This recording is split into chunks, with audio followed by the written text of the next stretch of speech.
What's up, y'all? Jiggers Up Squadron. We did a live event. Not exactly a live event. We were doing a correspondent at a live event, and we conducted 4 interviews, 2 with barbers, a podcast, and Domi Young. Shout outs to Domi Young at the San Diego Barber Festival. It was a long day. It was a lot of work to get these interviews up and running and done. It was a very fun event, and we got to meet some people and be inspired by so many people. So before the show starts, I just do want to say that the music in the background, we do not own it. We were not playing the music in the background, so I don't want any motherfucking copyright strike laws to come down on this podcast, because we have so many dope content going on here just for our listeners, our subscribers, our jiggers, or the Jiggers Up Squadron, the Jig Squad, however you guys want to consider yourselves. This one is for y'all. All right, peace. SoundCloud music.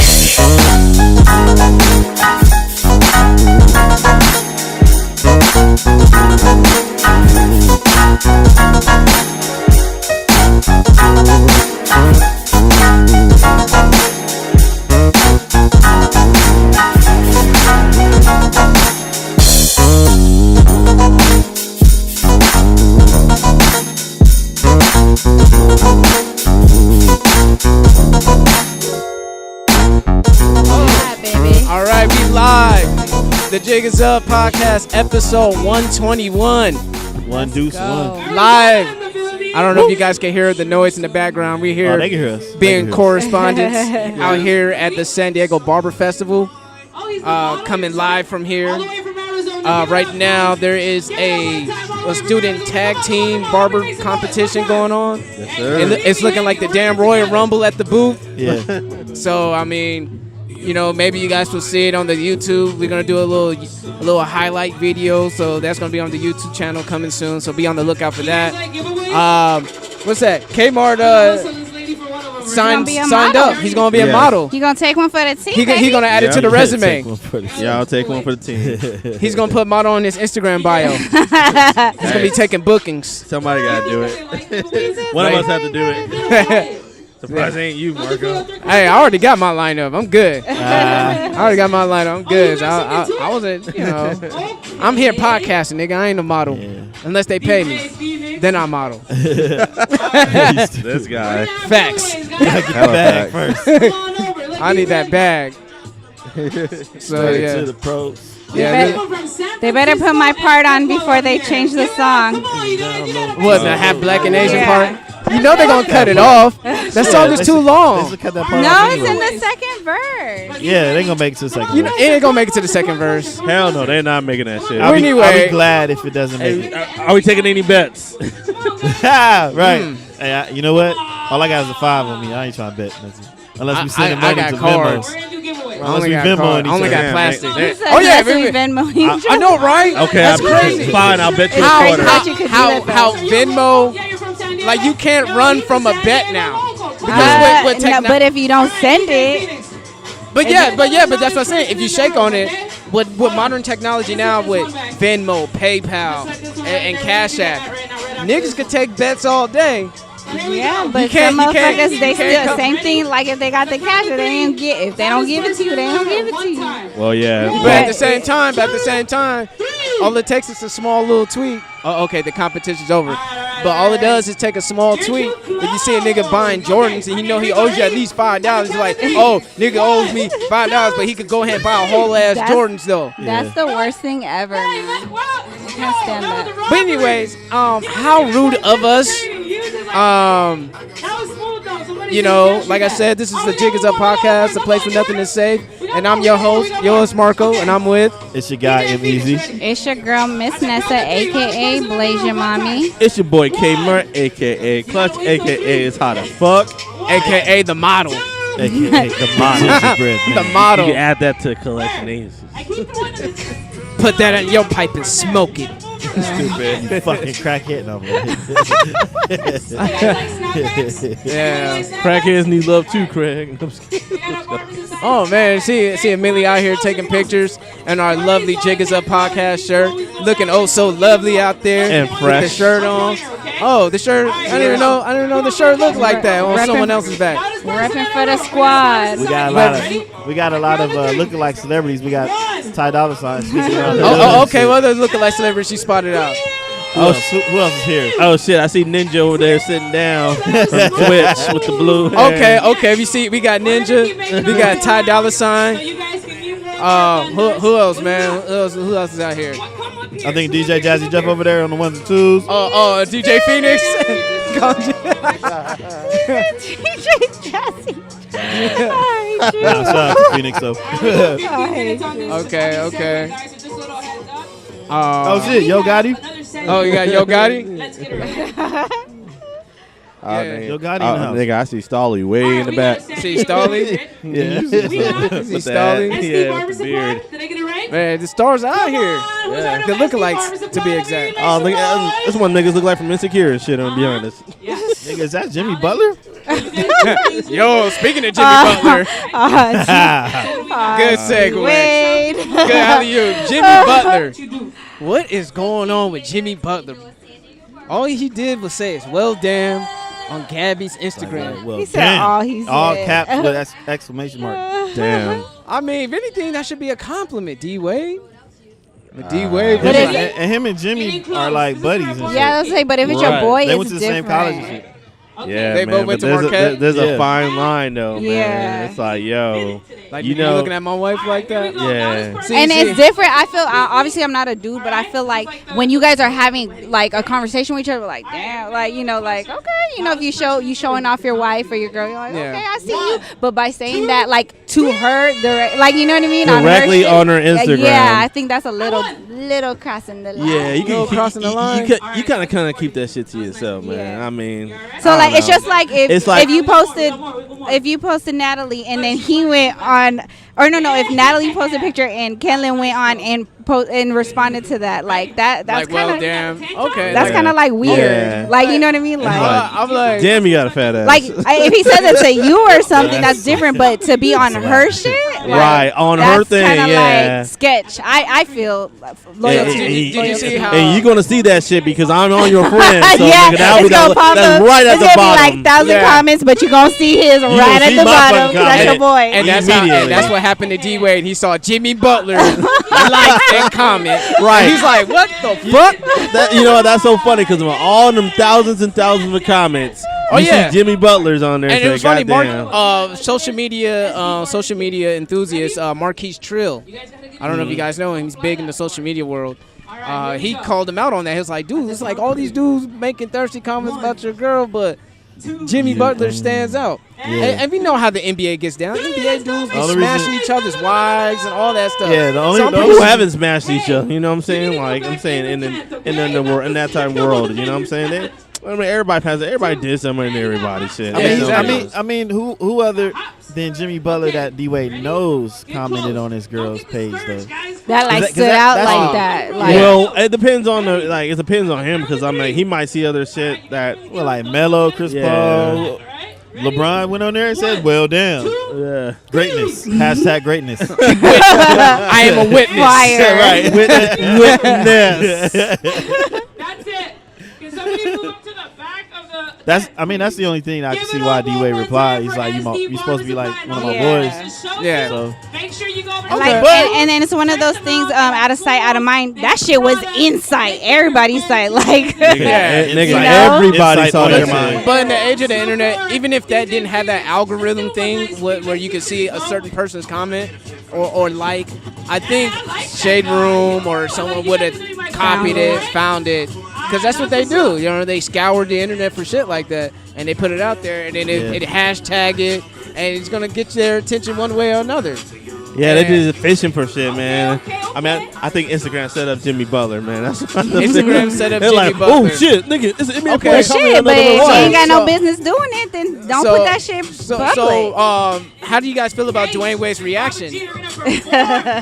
Hey, he defended his wife. But one thing that kind of came and bit him in the ass. He had no reply for it. Yeah. I always say this: black men don't cheat, and if they have 'Cause it's before, it's because I don't know what happened to him. He was hypnotized by white supremacy, and they told him to cheat on his black queen. But He anyways, was in the second zone Yeah. at the time. but Yeah, anyways, it's a conspiracy. it was a conspiracy. D-Wade was set up when he did that to Gabby. Anyway, Yeah, he was set up. people were hitting him up, talking about, well, nigga, you cheated on your wife like 10 times. When you talk, why you getting all mad about Jimmy? Like, how you gonna get all defensive? So my next Because question it's is, Jimmy. I mean, Yeah. go ahead. yeah, Jimmy the Cricket getting mad at Jimmy Butler. It's funny. Damn. But anyway, I was gonna say, like, as a person who probably cheated on their mates before or anything like that, like as for people who've done it, for our listeners, Right. do you feel that cheaters, even though they reconcile to their loved ones after betrayal, do the cheater have a right to be jealous, even though they're the ones who crossed the line? Wait, sorry. State that over again because Do cheaters deserve the right to be jealous? Period. In layman's. it's not like it's not like a pass. Like, oh, okay, I cheated on you, so you. Well, it depends. Open the floodgate. Yeah, like I'm gonna need you to elaborate more on that because I feel like that's a little bit kind Okay, of so vague. The at the question, mo- like I let's hear just- it, but I'm trying to understand. Let's just speak on specifically D-Wade's situation. Okay. He cheated on his wife a bunch of times. Does he have the right to react the way he did towards Jimmy Butler? Well, yeah, because it's not like he came at her. Yeah. If he came at her, then it would be a different story because she Right. didn't do shit. Yeah. You know, but he came at her. So, of course, at the end of the day, that's his girl. That's his boy. And if he's going to be saying stuff to his girl, of course, you could feel some type of way. As long as it's not her coming at, you know what I mean? Like, if he came at her, Like she went on Jimmy Butler's page? Yeah. Well, damn. yeah, yeah, okay. It's like, so I now. want some of that Jimmy. Right. Because in that sense, it kind of seems like, oh, so because I did it, now you trying to, like, Yeah. you know, play the, nah, like, Yeah. Okay, we have our first guest coming first up guess. here at the San Diego Barber Festival. Sorry. It goes by the name of Timm Da Baba. Oh, you could have given him a chance to introduce Let's see if himself. you can hear us. What's going on? Oh, what's up? What's up, Tim? You right with us? My name is it's Marco. Yo, nice to meet you, brother. Yeah, All right. I'm an easy. Well, how you What's doing? going on? What's going on, brother? I'm Miss Nessa. Hey, how you doing, beautiful? What's going on? What's going on? All right, yeah. So Kay told me that you're the owner of Legends Barbershop. Yes, sir. Yes, sir. Okay, so where's that located for those who don't know? It's located at 7140 University Avenue, La Mesa, California. Oh, okay. So you like right not too far from Right it. down the street from K-Cutz. Wow, that's crazy. So like for the barber community, I know like there's a balance. There's a divine line between competition and camaraderie. There's no competition. There's no competition. There's no competition. When you enter this barber game, you gotta have a focus on just what you're doing. You know what I'm saying? You gotta have tunnel vision. So with the people that's out here trying to compete with each other, that's not part of the barber game. You know what I'm saying? We all Okay. gotta work together to make sure that we build our community up, Support especially for one the black. another. Yeah, especially for the black communities. You know what I'm saying? Yeah. There's not too many businesses out here. You know. Yeah, exactly. So when you think about competition, you kind of isolate yourself from everybody. So I don't think no competition. I I compete that. with myself. You know what I'm saying? Okay. Yeah. Nobody else. Nobody dope. else. All right, so like as far as like black community and unity and all that good stuff, how do you feel about like other aspects of black entertainment or black businesses having that toxic competition like feel? Like let's say like a Kevin Hart versus Mike Epps, like they're both great comedians. Right. They do their thing, but at the same time, people still take shots at each other. Or like in the hip hop world, like Nicki taking shots at Cardi. Like how do you like? What would you tell them as entertainers from a barber? Like yo, like cut that shit out. It's money for everybody. It's all entertainment, man. Yeah, Just like your boy, what's his name, 6ix9ine? Yeah, He yeah. does it for the clout. You know Yeah. what I'm saying? So we call it clout currency. yeah, I wouldn't, Trying to make some money off of it. yeah, I wouldn't be surprised if them do, kick it with each other. Right. Let's start a beef, man. It just gives you more Little- clout. It's all about the clout nowadays. So in the barber game, I mean, I don't see what the point of doing that is, you know. Oh, okay. There's too many clients out there to be fighting over Okay. who's the best barbershop, or you know. Yeah. Yeah. Let the clients do the battle, Right. and you guys just collect the checks. Right. There's Collect too them. many people that need their haircuts, and I mean, I'm not a man myself, but I know for the most part, men like to get their hair cut like at least once or twice a week, depending on their funds. So there's plenty. I'm sure there's plenty to go around. So like, what are your pros and cons of being a barber? Like owning the whole shop instead of just owning the booth. Pros and cons. So one of the hardest parts about owning a barbershop is making sure your barbers work as hard as you do. Nice. Sometimes barbers don't, you know, they don't treat their barbershop like it's theirs sometimes, you know. So for you being the owner, you got to be hard on them sometimes. And sometimes they can get in their feelings. Sometimes they might not like that. Right. Like I was talking to Kay about that earlier, you know. Some barbers get in their feelings. So I think that's like the biggest challenge for me, like trying to make sure every barber feels comfort, you know, where they work at, you know. So, I mean, the benefits to it, of course, like you're going to make a lot of money. So, Right. I mean, I would say that. Okay, make a lot of money. Yeah. So like what got you into being a barber? Like, did you like the art of it, the business of it, So, the independent spirit? for me, I grew up in a foster home, man. So I didn't really have like the money and to, you know, go to a barbershop to get haircuts. So I kind of just started doing my own thing, cutting my own hair, you know. Yeah. And from there, it just kind of just grew into something that I would just do every day. So when people ask me how long I've been cutting, dude, I've been cutting since I was like 12 years old. Okay. So that's where I started at, yeah. So like, did you like cut up the homies too? They're Yeah, like, definitely, yeah. Before they go out to the party and Everybody function. at school, man. I started in the 8th grade, man. I got my That's first pair of what's up. clippers, yeah. I got my first pair of clippers when I was in 8th grade. What kind of clippers? Some Conaires, man, from Walmart. That's every barber starter kit right there. Yeah, Okay. Yeah, and they have no Conaires, you're not a true barber, man. So. Nah, I was about to say you didn't get the wall joints from Nah, Walmart? man, I couldn't afford it, man. You Oh, know? okay, yeah. What's what clippers you use now? Right now I use the wireless Andis. Yeah. I mean the wall wireless. My bad. I'm sorry. Okay. And I use Andis. What are they called? The wireless, the liners. I don't know the names to them. Yeah. I only use 2 clippers though. Okay. That's all you really Yeah, need. like sometimes I see some barbers that have like a whole little arsenal right there hanging up. Yeah, I only use 2 clippers. Okay. Yeah. That's what's up. That's dope. how long have you had the shop? Actually, it'll be a year next week. Actually. Hey, Yeah. well, congratulations. We've been doing pretty good. We got about 7 barbers now, so we're doing good. 7 barbers? Yeah, Got a 7. whole rotation? Yeah. Oh, Got yeah. a 7-man rotation for the team. Yes, Okay. sir. Yes, That's sir. enough to get you deep in the playoffs. That's a whole. I'm trying to go to the championship. That's enough to get you, probably like a conference finals. And, you know? What's up? And what was the name of your shop again? Legends Barbershop. Legends Barbershop. Legends Barbershop. Not to be confused from the Legends Barbershop out in L.A., right? There's a lot of Legends Barbershop. Mine is with a Z. everywhere. Everybody got the S. I got the Z. You got the All zin. right. Okay. You gotta Make it emphasize stand out that. differently. That's right. Yeah, Those man. are facts. That's facts. Shoot, man. Man, anything else you want to promote? Anything you want to get out? Man, man, just shout out to K-Cutz, man, for throwing this dope little battle right here, man.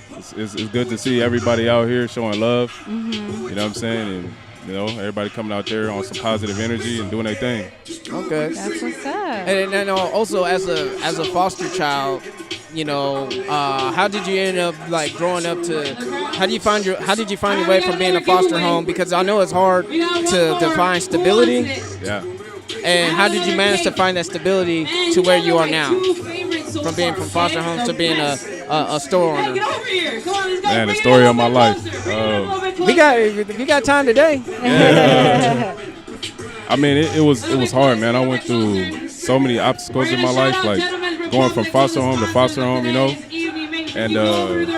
I made my mistakes, as a young man. I ended up having my son when I was like 19. So that kind of forced me, you know what I'm saying? Once I had him, it was kind of like a reality check. And then, thank God, like I had a couple programs that I still kept in contact with.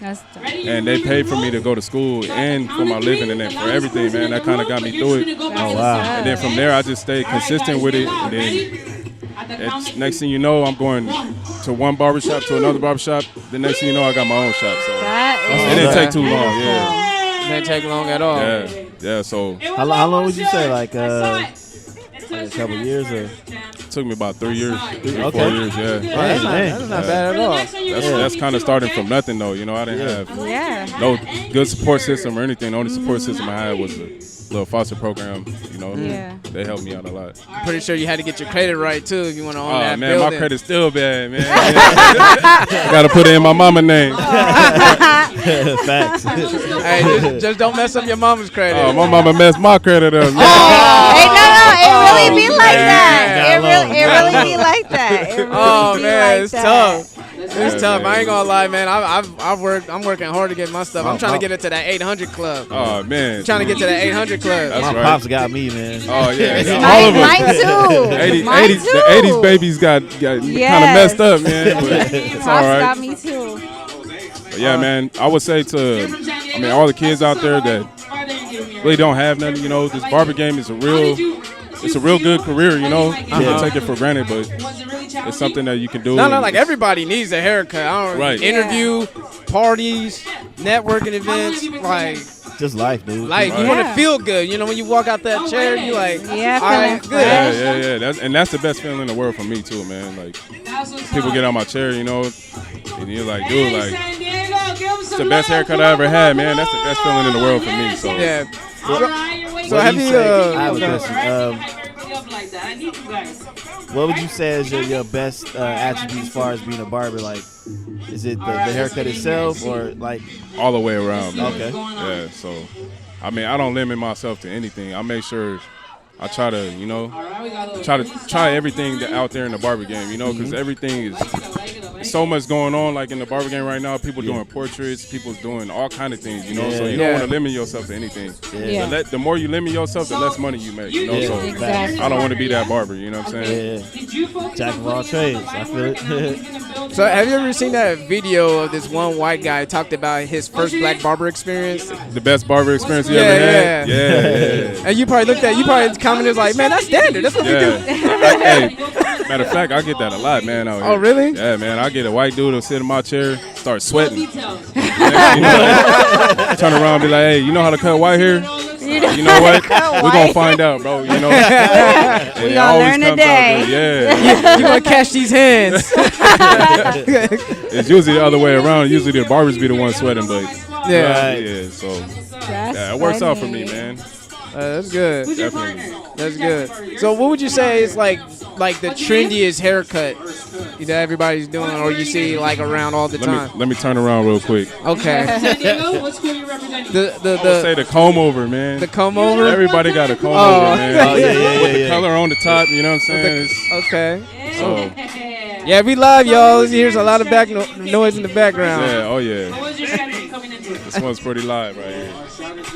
Ooh, all right, man. So I don't want to hold you up, man. Any last questions for Timm Da Barber?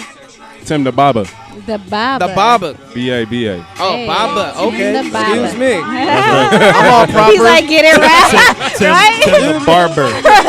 Timm the Baba. Baba. Timm Da The Baba. Timm Nah, Da but Baba. keep the positive energy and keep doing what you do. Thank you. We support it. Y'all gotta support him. Yeah, I'm gonna come through for sure. Oh, for sure, man. Legends Barber with Yeah. a With a Z. Z. With a Z. Y'all can also follow my Instagram too. Yeah, go ahead. Timm Da Baba 23. Timm Da So you Baba guys- 23. Yeah, you guys can get a look at the stuff that I do, you know. Okay. All right, we'll go The most ahead. humblest way. Trying to say that in the most humblest way. Talk Yeah, your man. shit. We feel it. And we'll have that on the show notes too. So like we'll hit you up. We'll let you know that the episode's out, and Okay. you go ahead listen to it. So yeah. Yeah, man. I appreciate y'all, man. All of y'all. All right, no problem, man. Thank you. Thanks for stopping Are through. you from San Diego? What school you representing? All right. Get up the apprentice program. Yo, give it up, give it up, give it up one time. I got it. right. I was like, he did. I get a hug. Timm Da Baba, I get a hug. Legend Barbershop. What's your name? That's what's up. So that was our first interview. Yay. Okay. Oh, hold on. I'll be right back. Let me just have him. I gotta get some information. All right. One more time, loud. Why you getting At first, I was like, dang, because he gave all you guys handshakes. And then I see him. I was like, okay, just leave me hanging. Okay. Okay, it's looking That's good. what's That's a up. big old dog, yo. What dog? That one right there, look. Right there. Oh, Black okay. dog. Oh shit.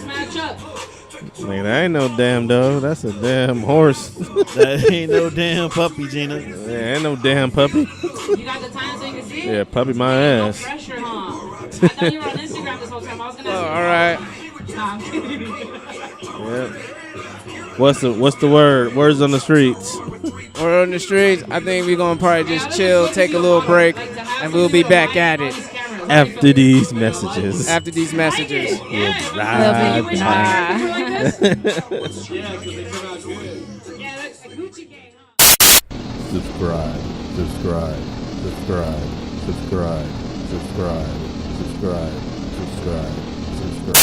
Business. I started my own business and brand, and it's called Six Side. Are we live? Oh, okay. Sorry. It's all good. Wait, introduce your guys' selves. Yeah. Okay. So Hey, we I'll in say- here. Hey, what's up? It's your boy Mac 2301, straight out of Six Side.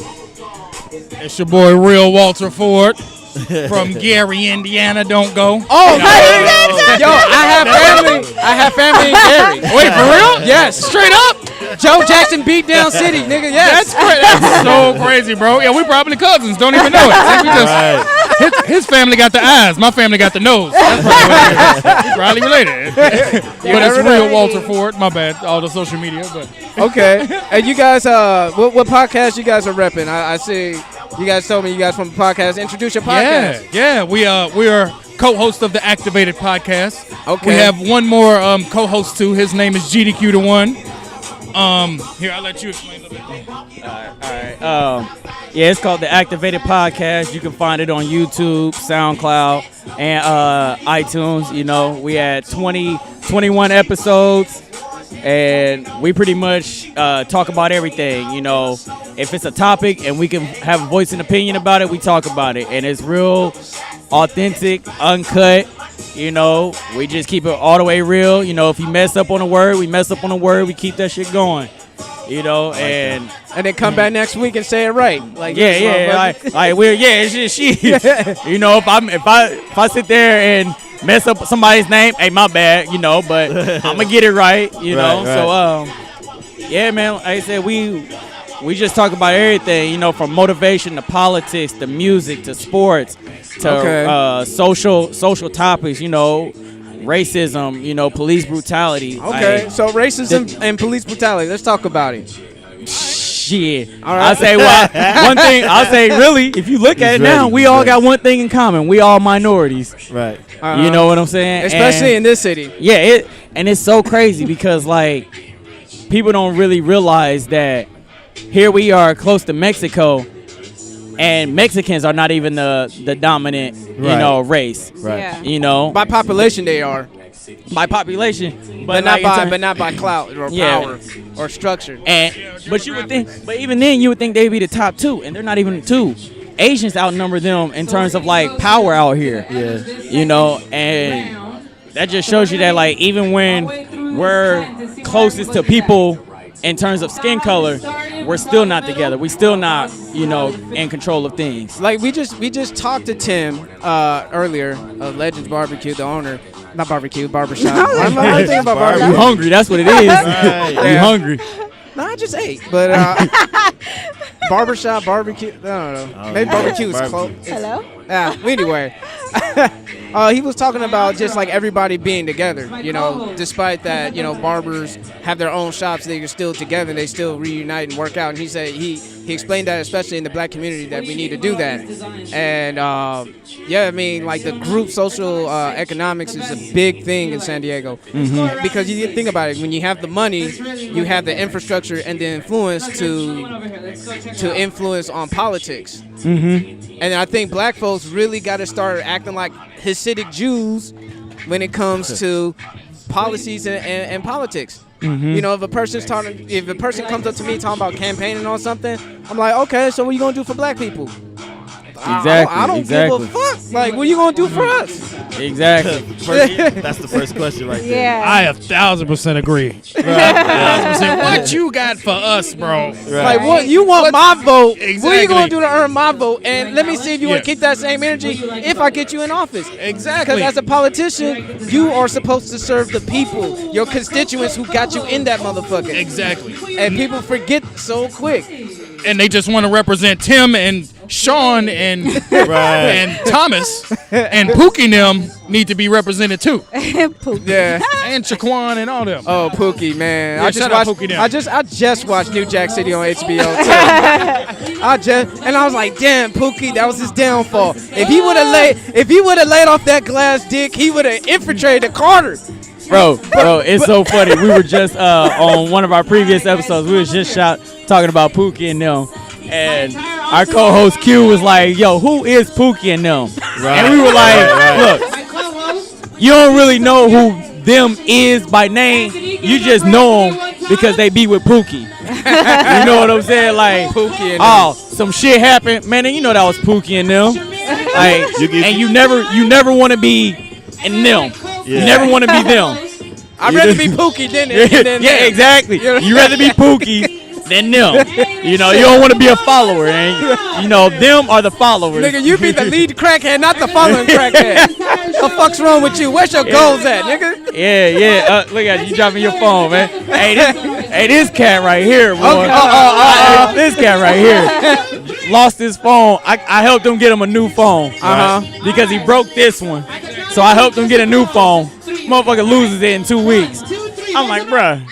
But we found it. Did you hit him with the kid and play line? Like, man, you'll lose your dick if it wasn't screwed on to you. Hit me with that all the time. That just means to me that all the people I need to talk to are in front of me at all times. Right. Me and this technology just don't go together. So that's all that means. I need an email. Need to be off the grid? Yeah, exactly. I need to be off the grid. Email or courier bird. Just send me, just drop the bird at the grid. For real. So, I want to. Sorry, no, go ahead. Oh, no, I was just going to say I appreciate y'all letting us on the show. No problem. I know they loud in the background, but. I do want to say this is the first time I've actually been interviewed on a podcast instead of doing the interviews. So Right. Yeah, I appreciate that. You know, that's a real blessing. And like I was watching y'all, like, you know, as y'all was interviewing, and I was like, man, regardless, before I leave, I'm gonna make sure I say what's up to y'all because like my whole thing is like urban support is what's important. Yes. You know, like we were talking about it today, like why we feel like we as people don't support one another for whatever reason. Yeah. Like, and there needs to be more of that. Like, if you got a podcast, hey, I'm gonna go say what's up to you. You know, I'm gonna see what y'all about. I'm gonna follow y'all. If y'all post something, I'm gonna try to reshare it or whatever the case might be. Yeah. Name drop y'all on my podcast. Hey, I was on the Jig Is Up podcast, man. Go check them out. You know, we all can eat. Yeah, it's enough out here for everybody. You know, it ain't. There's no reason for us to be And greedy. not many people know that the podcast landscape for black people is very, very, very small. Mm-hmm. Like, it's dominated by a lot of colonizers or Caucasians or however you want to consider them. Colonizers. But no, honestly, you know, like I listen to Joe Rogan. I listen to Joe Rogan Experience. Mm-hmm. Sometimes I listen to Mark Maron. I listen to Chris Hardwick. Like, I listen to some white folks, you know, here and there just to see how they are. And the dope thing I find about Joe Rogan, he could talk to anybody. Mm-hmm. And that's the kind of gift of gab that I want to have when I podcast. And like I was telling my videographer here, like I'm trying to have all kinds of black people here. I don't give a fuck if they're LGBT or they motherfucking shea butter or they fucking hoteps or they motherfucking any other type of black people. I want them all have on my show so we all can have a talk and talk things through. I want to invite some old school gangbangers, you know, like reform gangster niggas on my show. The OG. Yeah, triple OG type niggas. You know what I mean? Like I want to talk to anybody. Shit. Flip back. Yeah, I was just gonna say. Nigga, have you listened to the audible version of Pimp? by Iceberg Slim? I haven't. It's the coldest shit I ever heard in my life. I do got the preview. I got it on my wish list though. Nigga, it is the coldest shit I ever heard in my life. And the lingo cracks me up. He be like, yeah, I told this bitch to give me some scratch. And then she didn't give me that some scratch. And I told her how to backhand that bitch. It's called Pimp by Iceberg Slim. But I listen to you can get like a preview before you buy it.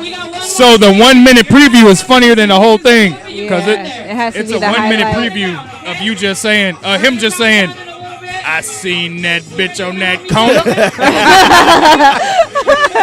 And I slapped that bitch. And I was like, damn, this is so demeaning and inspirational. So his childhood, Iceberg Slim's childhood was so fucking cold. Like how the mom used the guy to get to where she needed to be, but she kept fucking with an ain't shit nigga. And like I don't want to spoil it. I don't know, yeah. I don't want to spoil it. Yeah, but that shit. Yeah, don't ruin it for me. And mind you, this is in the early 1900s. This is like 1930 some shit. You know what I mean? Yeah, this is like OG. this shit. This is like this 20th century pimping. Yeah. This is the first pimping. Yeah, he's the original pimping. Pimping since been pimping since been pimping. You know, like this is what they're talking about, like just the latter stages of slavery being abolished and sharecroppers and all that shit. You know, This pimping like is fossilized. and shit. exactly. Artifacts. Man. Artifacts. I'm gonna have to check it out just because it's called Pimp. Yeah, Iceberg Slim. It's a good literary piece. I know what you meant. Yeah. That's all that matters. I know what you meant. So what made you guys get into podcasting? Me personally, like, I've never done anything like this in types of the whole media thing. Like, I've always been like a people person and like interact. That's just my character. Like I'm one of the very few people who love working retail. Mm-hmm. Oh, okay. And you know what I'm saying? Like, I'm for real, bro. That's tough. I'm for real, bro. I'll say I've worked AT&T, Best Buy, Foot Locker, PacSun. Okay. You know what I'm saying? Like Walmart and shit like that. And you know, I just love interacting with people. I love because you can learn something from everybody. Yeah. You know what I'm saying? Like, and the thing is with me, it's just like that shit ain't nothing. I've taken it as like it ain't nothing personal. Like the motherfuckers who come in there, they shitty for whatever reason. It ain't got shit to do with you. It's just they upset. Yeah. You would do the same thing if you order. If you order something, you know what I'm saying? Hey, this dude tall as a motherfucker, boy. What's up? Does he hoop? Does he My hoop? man hoop. He light skinned and he tall, man. He got a hoop. He light skinned and he tall. You got a hoop. What's good, my G? Nigga wearing a vibranium shirt like it's actually a part of the periodic table. Yeah, vibranium. Like, I was like, this shit ain't a part of the periodic table, nigga. It is now. It is now. And he got a shoe game. He got a mean Air Max game. He got a hoop, bro. So yeah, man, like peep the man shirt right here. Broke, five broke. Yeah, we ain't got it. Hey, we ain't got it. That's old Kanye shit. This I missed Kanye the West. old Kanye. You missed the old Kanye? Old Kanye. Yeah, bro. I missed the late registration. Yes. I missed the college dropout, man. Yes, Honestly, yes. like after graduation, after my dark twisted fantasy, like you know that's pretty much where like That's he's at the point. I say he don't fuck with him after dark slave twisted comment. fantasy. I was about to say after the slave comment, you ain't fucking with him. Graduation was the Kanye. I was like, oh yeah. And then after that, graduation. okay. Dark twisted. I can see that. That's my shit. But I didn't like the sad Kanye, bro. I didn't like the sad Kanye. Yeah. I mean, I understand he was, that's how you emotion and you gotta get it out and do your music and Yeezus, bro. Come on, bro. Come on now. I feel you. Ain't no song. So I'm like, yo, turn that up in the whip. Turn that up. Right. So let me just get our quick Midwest connection going on right here. Yeah. My man Kmart, his family is from Chicago, right? Okay, you got family y'all from the city? Chicago. Okay, they good at ducking. My man over here, his family's from Joliet, Illinois. And Indianapolis. And Indianapolis. Okay, Indianapolis. I'm sorry to hear that, bro. Okay. Yeah. I'm sorry too, man. we right over there. I'm still recovering. And like I said, my mom was born and raised in Waukegan, but she lived in Gary. She's and from my Waukegan? Okay. And my brother and my biological father, he's from Gary. That's crazy, bro. I was. So the reason I moved here. So basically, know, what brought your movement out west? So Gary is the 6th most dangerous city in the United States. Oh yes, it is. Facts. But that's where Michael Jackson from. Yep. So all the crackheads got rhythm. Never born. It's cool. Stop it's a whole different universe. And the meanest like switch game that side of the Mississippi. Like The Wire, but on Broadway. Yeah, exactly. It's just The Wire with way worse teeth. It's The Wire with way worse teeth. I promise. So I moved to Muncie, which is where he live at, and I figured to be able to help Gary out and to my mother has bipolar and schizophrenia. Oh, so wow. to help bring awareness to people with mental illness and make Gary not fucked up, I need to be the next best comedian in the world. Okay. So I listened to this book called Think and Grow Rich. I hella recommend it. Napoleon Hill? Exactly.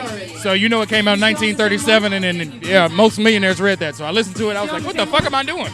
Right. And I sold everything I owned and bought a plane ticket. And I moved 3 months later. What's your favorite quote from that book? I think it would have to be. That's a hard question. Because Napoleon Hill got a lot of good quotes. I'll name you mine. You can ask them. I'm a quote dude, so I like quotes a lot, bro. I'll name you my favorite quote from that book: "Conquer thyself or be conquered by self." Right. That's Honestly, deep. that's my new favorite I'll quote. piggyback off of that.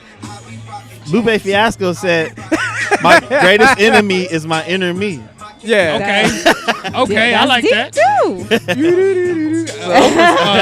Harriet Tubman said, "Nah." My favorite quote. And killed her husband for being a coon ass nigga. Like, the quote to say, "Nah, that's Harriet Tubman." Right? That's my favorite quote. That's tight. So I figured I got to do that so I was doing comedy in Indiana for a few years, but I figured I want to be one of the greatest. So to do that, you got to live not in Indiana. Because the farmers and the Amish really ain't feeling the crackhead jokes like that. And the racists. There's a lot of KKK going on over there. Oh yeah, that's Klan country right there. I was about to say. Oh yeah, Mike Pence, if y'all didn't know, was the vice president of the United States, who was handpicked by Trump. Yeah. Was the governor of Indiana for the past 7 years before that. Wow.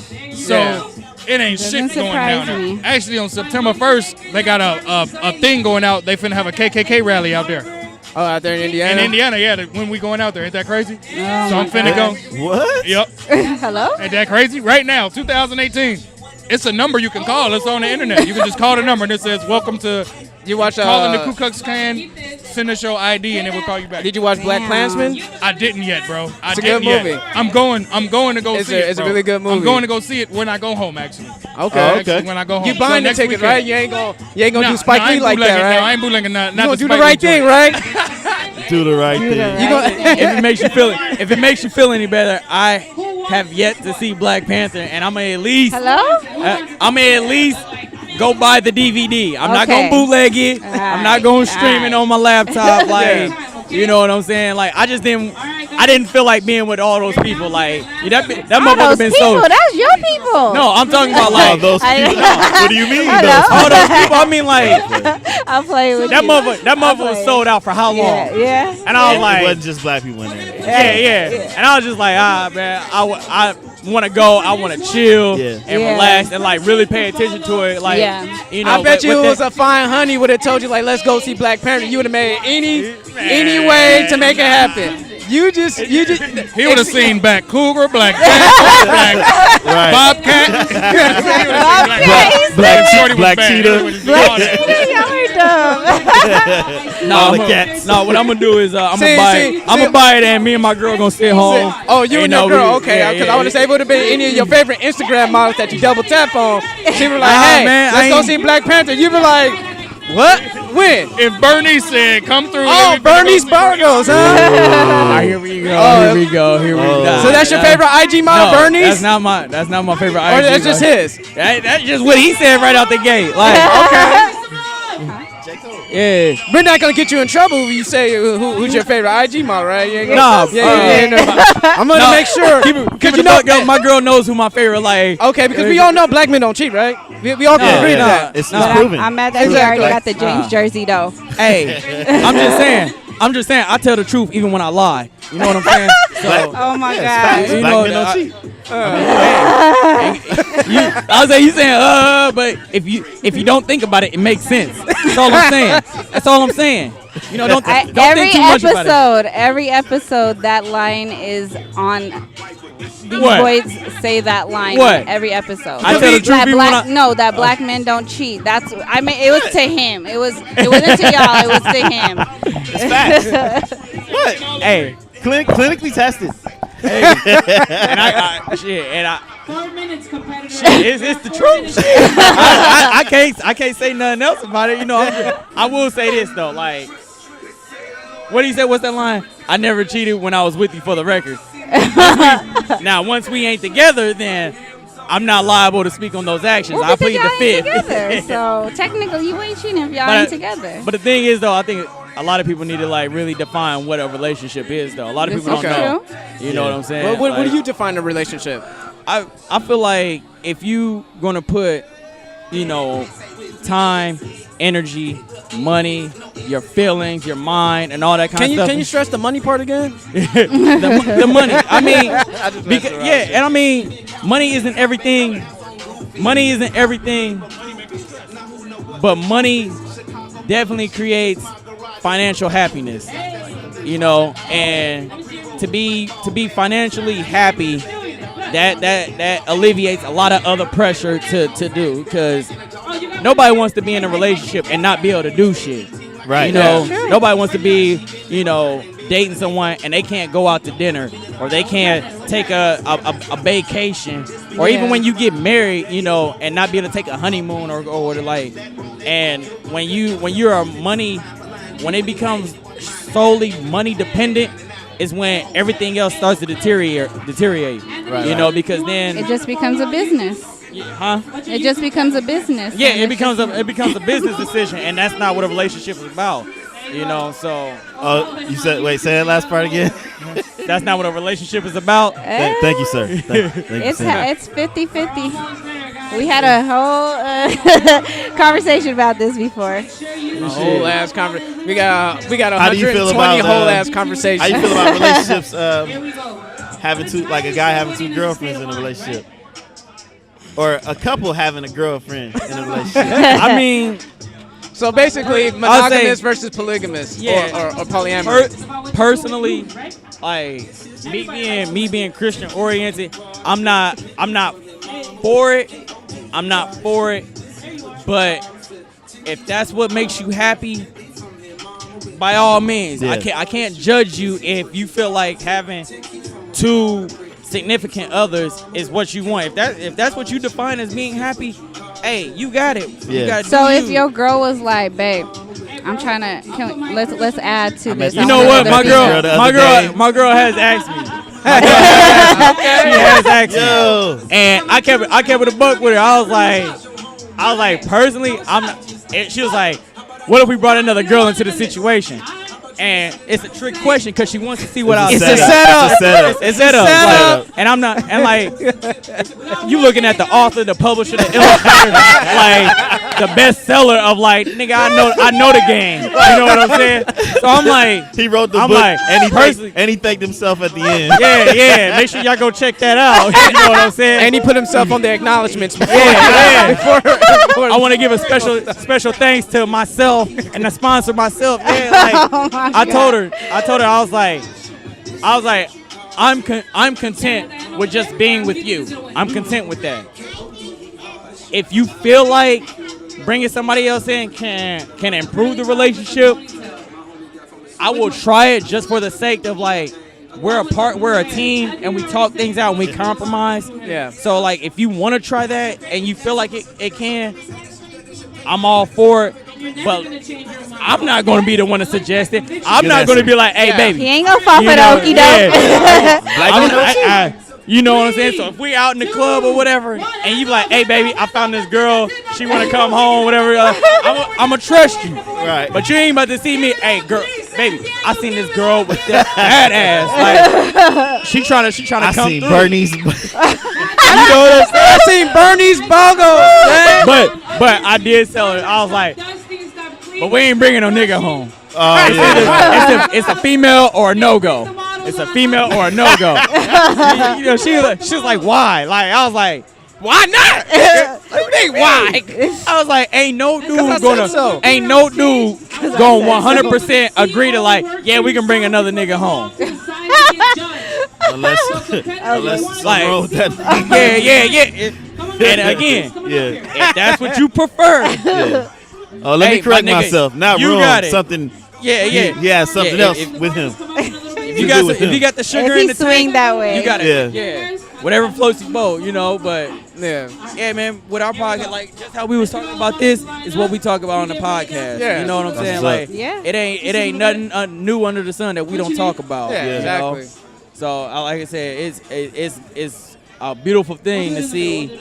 You know, other people of our color, you know, go out and you know, chase their dreams, or like even if this is a hobby for y'all, like the fact that you're doing it, you know, shows like y'all just had somebody come up to you. Y'all didn't know him, but he was like, y'all the Jig Is Up podcast. He was like, hey, I'm a subscriber. That's you know, like that's dope. Yeah, I love seeing that, and I'm happy for y'all. I wish y'all nothing but the best with this. You want to know what kept me going personally? Yeah, I do, bro.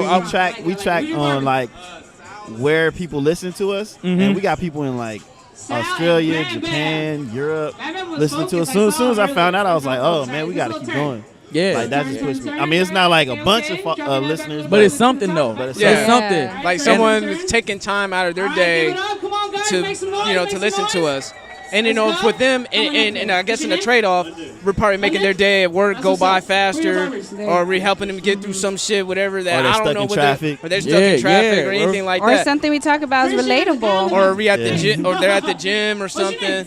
I try them don't listen to us at the gym because they might, like, drop a weight.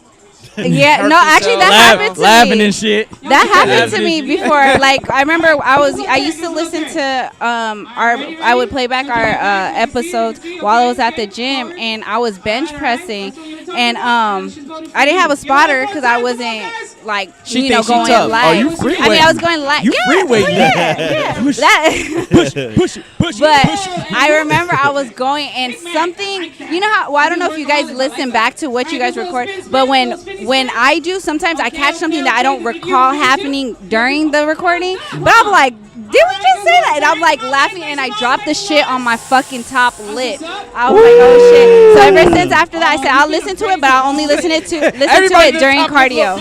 I could only listen to it during cardio now. You got some strong teeth. I was gonna say you almost had like a new dentist. You got some strong teeth. That shit hurt. Right there. Or a strong ass top lip. It was the bar. I was saying you was about this close to Grandma Gummy. Hey, baby. Type shit. But yeah, like. Yeah, so we suggest listening to it during cardio, not while you're lifting. As what's up? I know y'all say y'all was. I feel like I'm interviewing y'all though. I think it's gone both ways. And I'll say, and that's just how it is. You know, like I'm curious to hear everybody else's journey and like how they get here. And I know y'all were talking about like y'all want to get to like being a visual. Like to be honest, we do audio and visual. But the thing is like we got our camera, we got a tripod. You know, we set that shit up, press record, we sit down, and we be like, all right, we ready? Yeah. All right, 3, 2, 1, and we go. There's no stopping it until we're done. And like I said, I think that's what kind of like makes us unique is that like it's not scripted. Yeah. Too much stuff today in the media is scripted. It's not. You don't get that authentic feel and like the genuine feel of it. You know, if you feel like, oh, well, they bleeped out this cuss word, well, what else did they probably cut out? Yeah. Nah, like, you know, if somebody just so happened to walk through like during the podcast, hey, shit, fuck it. Right. We had a studio anyways. Like, hey, that was. Oh, what's up, bro? Hey, that's such and such the rapper. Yeah. You know, make sure you check him out. Yeah. And like, I look at it as like, shit, that's free promo too, man. If I can throw a quick name like, drop. like you guys record at the studio? Or? Yeah. Okay. Yeah. We record. It's called Strictly Lit Entertainment Studios. It's down in the San Isidro Chula Vista area. It's that borderline. Oh, you down there? Yeah, we down there. That's by me. Dirty South. Yeah, right I there. live in Mexico. Y'all in the dirty Yeah, South. in Mexico. Yeah, we in Mexico, but I bet you we be our guts be full. They got that fire food down there. You ain't never had no authentic. Somehow cheese melting off the tortilla right after we are down there. Yeah, I live in Imperial Beach, so I'm like right there. Oh yeah. You But we eating good all the record in time. downtown. But yeah, everything's way cheaper. But it's a really lit like building. So it's a really lit like they got studios like 3 upstairs.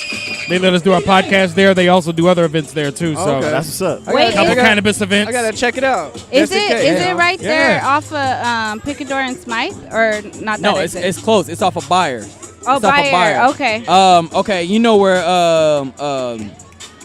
what is it? Iris? Is that Iris Charlie transit station? Station? Yeah, I'll yeah. say it's, and you know how like right across from the station, it's like that fence. Yeah. And they got all those buildings. It's in one of those buildings okay. there. Oh, okay. Yeah.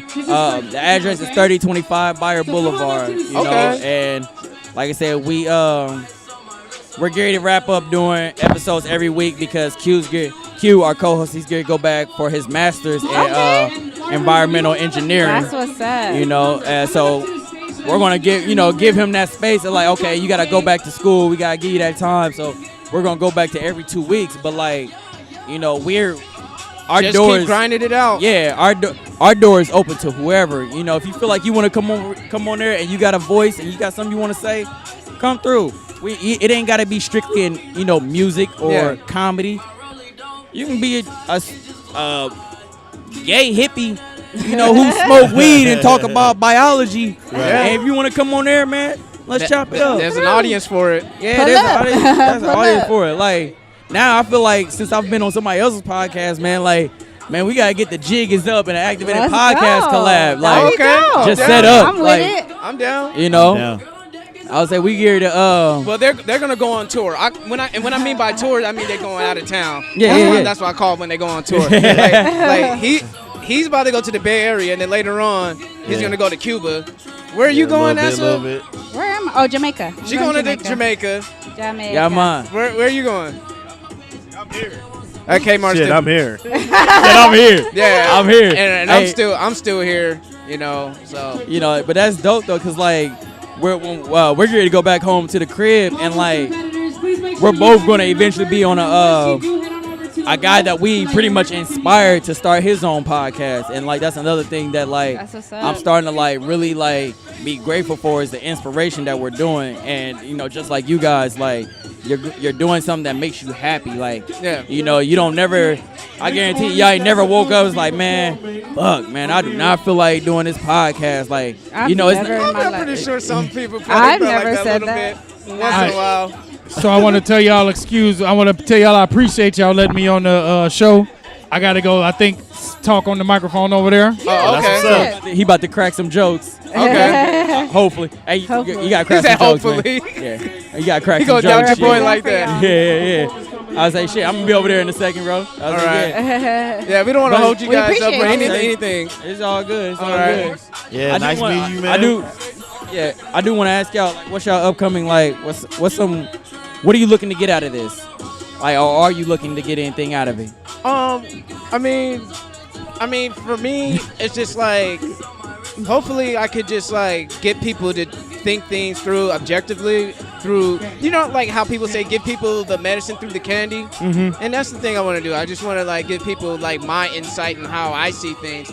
Not necessarily to make them agree with me, but to make them come to the middle end if they're on the polar opposite of how they feel. Like if someone's like strictly monogamous and I will say, well, you know what?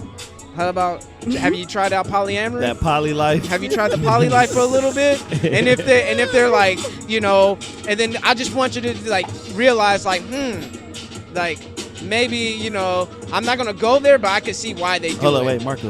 Is that Rampage Jackson over there? Where? Behind you.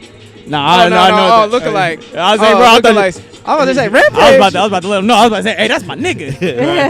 Nah, we've been pointing out lookalikes for the whole we time. point out lookalikes. Man, I'll say, so let me ask you this, and who's your lookalike? Who do people say you look alike? Carlton.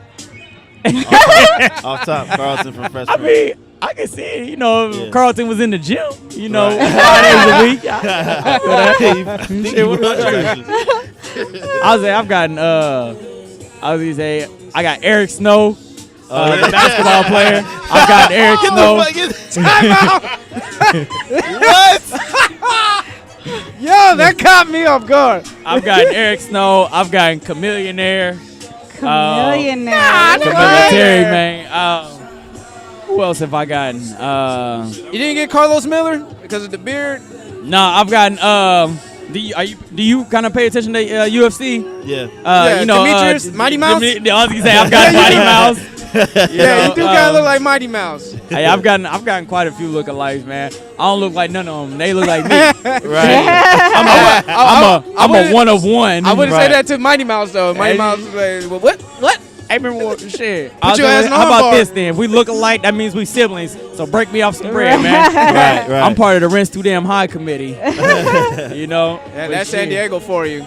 So, Hey, but I wouldn't pay. I love it though. Like you get what you pay for, man. You know, my mom. First thing my mama said when I told her I was moving out here, it was like, "Oh my gosh, San Diego's expensive." And I was like, "Man, you gonna get what you pay for." Yeah. You know, you want good weather 95% of the time. You want the career opportunities and the scenery and all that kind of shit. You got. If you was in charge of the cost of living out here, would you not try to make your money out of it too? yeah. Oh yeah. You know, Of course. you know, if you really want this, you gotta Yeah, pay for it. exactly. Just like in anything in life. If you want something that bad, you're gonna have to make the sacrifices and you gotta pay for it. The thing that it is with me is that like I don't need all this luxury stuff to like be happy. Yeah. Am I living lavish? No. Is my head barely above water? Yeah. But like that's only because again, I don't need to live 5 minutes from the beach Right. and pay $2,200 a month for a shack. Right. No.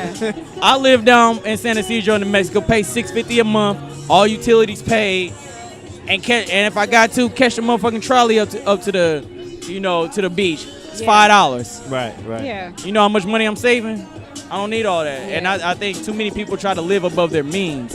And that's why they be like, oh, it's expensive. You know, they want to live by the beach, working a part-time gig at the 7-Eleven. That ain't going to cut it, bro. You know, so. Yeah, they wanna pay $650 for a 3-bedroom, 2-bathroom. And it ain't working like that, bro. Like, Yeah, this you can ain't- do that. This ain't You can do that Arizona. shit back at the crib, maybe. This Yeah. ain't Alabama, like. Yeah, this ain't Topeka, Kansas. Gary, Indiana. Bro, I was paying $330 for a room. That's tight. You know, $330. Shit, but that was with 6 roommates. Oh yeah. Okay. You know what Damn, I'm yeah, saying? no Like, peace of mind. no Can't peace- sneak a girl in Bro, there. it was Walter. It was me, Walter, and the rest of our homies. We lived in a 6-bedroom house on campus. And at any given time, you would walk in our crib, and there'd be 10 motherfuckers in there. And 8 of them didn't live there. One name wasn't on the lease. That sounds like a Dorntainment skit. Yeah. Bro, that's what, honestly, I'll say, but we got this group. It's called Third Flow. Third And Floor? Yeah, Okay. Third Flow. And I'm not one of the originators of it. I kind of like, grandfathered in because of me and Walter and how we met. But it's an organization, with comedy, music, motivational stuff, everything, like, and we try to spread positivity that you can do everything, you can do anything you want, with the love. Hey, yeah, shout out to DJ Phoenix. He be doing our Eagles bars. We got an Eagles football fan thing. Oh, okay. You know? So yeah. Shout out to the Bird Gang. Shout out to the Bird Gang. Hey, Right. Our guy Zach is He's an Eagles He's fan. an Eagles fan. Yeah, he's our fifth member that ain't here right now. He's like our Quentin Miller. You know, sometimes he'll give us like topics on the low. I was about to say, like, one thing I do not tolerate the slander. So you Oh know. no, he was just gonna say we got one of ours. I was about to cut it right. He was ready. The headphones about to come off. One thing you listen, like, hold up, bro. I mean, I'd rather for them to win it than the Patriots. So I was Yeah. Those are facts. That shit was lit though, man. Like, you know, so Meek Mill's fucking Dreams and Nightmares made it back to the Billboard. Top 100 by that shit. I was like, yeah. Hold on, wait a minute. Y'all that was finished? Bro, you gotta see us too, man. You gotta see us, man. All right, man, definitely do it. Like I said, like, you know, during the month or something. You know, most of our guys gonna be gone. When do you guys record? You said, you said twice a month. Like what day, or do you guys just kind of go like? We try to be as scheduled as possible and do them on Sundays. We feel like Sunday is the easiest day to like get off from our everyday life. Yeah. You know what I'm saying? Like me, I work 2 jobs. I work at Polo Ralph Lauren factory outlet in San Isidro, and then I also work security at Park Nightclub. Okay. You know, you work at Park? So you the plug? Hello? Right. I will extend the offer. You know, if you do decide you want to come to Park, let me know. I'll put you on my guest list. Before. That's where you look like Jack City. I will say this really quick, like the spotlight in New Jack City. don't be like a typical black person and show up at like 11:30, 12:30 because I can't do nothing. You gotta be there by 11. Be punctual. No, yeah. You know, you can either show up on time and get in free. Well, he'll be there by 10. I'll be there. He'll be there like an hour early. Hey, I rather show up early, get in free, than show up 10 minutes late and have to pay $25. Yeah. So you know Johnny, right? Johnny Para? Yeah. I'll say. Yeah, that's my dude. Hey, Johnny, my dude too. We used to coach together. He was the head coach when I used to coach high school girls basketball Really? at Otay Ranch. He just left though. He left too? Yeah, he left Park. Okay, well then I'm gonna need you to be my plug now. He got a full-time job with like the school corporation. That's what's up. Yeah, so he got that career job, and I was like, man, I'm all for it, bro. That's what's up. You know. All right, but yeah, speaking about punctuality, there was this. I don't know, with the Del Mar, they had a masterful marketing campaign to get your ass there on time, because the Ziggy Marley Fest happened, I think, like last weekend, and you know, if you go there during the racing that's going on, all you have to do is pay like $5 and you're in the festival, no problem. But if you don't get there by the last race, you have to pay $30 to get into the Ziggy Marley Fest. So motherfuckers was cutting it close. They running into the ticket booth. Oh, I got 10 minutes. I got 5 minutes left. You know, like, They was trying to get that they trying to save that money. They ain't trying to pay 30. So that is like, if you want motherfuckers to be there on time, especially like that, like tell them to come in during another event, you just chill and you're in there.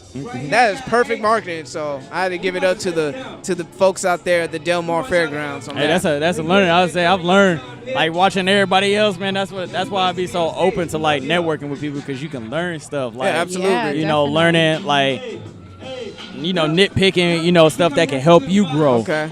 You know, but really quick, I know I've been taking up a lot of y'all time and shit. The last thing I wanted to get to know about y'all is, like, is this all that y'all do? Like, is anybody like an artist? Like, because again, any way I can support, I'm all for it. For me, sometimes I do a little part-time acting on the side whenever, you know. If I can do it, I do it, you know. So I do that. I dabble into that. And then, I mean, I'm trying to get into more things on a more entrepreneurial side of things. But at the same time, man, you know, we all got day jobs, and, you know, that's what we all got lives. Like, you preaching to the choir with that one. Yeah. You know. What about you? I work with military children. Okay. I've been doing that for 11 and a half years. I've worked with all ages, but my main job was working with 5 to 11-year-olds. And now I just, for a year. More of the at-risk, more like that. Is it more like at-risk or? No, it's basically like a boys and girls club, but strictly military school. It's an after-school program. Oh, okay. But now I That's work what's with the teens, so ages 12 to 18. So which I enjoy so much more. It was cool with the little ones, but I feel like they're a handful. Well, not necessarily. I guess it's just my passion is to work with teens and to kind of help guide them to their, to their goals and their hobbies and stuff. And then I drive Lyft on the side. Okay. And I got a few things that I'm working on the side. I've been keeping it on a hush because I'm waiting for it to unfold. And make more moves, less announcements. Exactly. Make more moves, less announcements. Exactly. One of the things that I've learned is, and it's kind of like through my, spirituality, is that like when you talk about all of your moves and you talk about everything that you got going, you jinx yourself because it doesn't have to happen, and it could very well not happen. So when you there's a difference between speaking things into existence and then like I said, just saying, oh, I'm about to do this, I'm about to do that, so I feel you on that. Don't show your whole hand. Don't show them everything. And when the time is right, you'll present gotcha, bitch. Yep. Right. What about you though? I always follow the code. Real G's move in silence. So I keep that close to the vest. Like lasagna. Shout out to Weezy. What about you?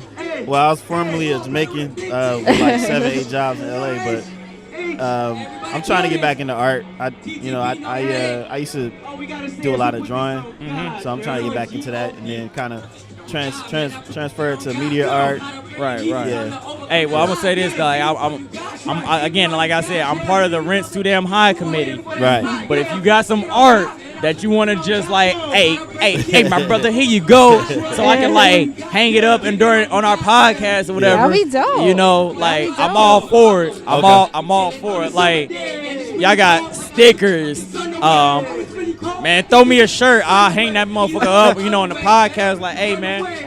Whatever the case may be. Like me myself. I've kind of gotten to the entrepreneur side. I've started my own business and brand of management, marketing, and apparel. MMA. That's what that really is. Okay, gotcha. It ain't fighting. I mean, if I gotta throw the hands, he ready. Yeah. You gonna look like but it's management, marketing, and apparel.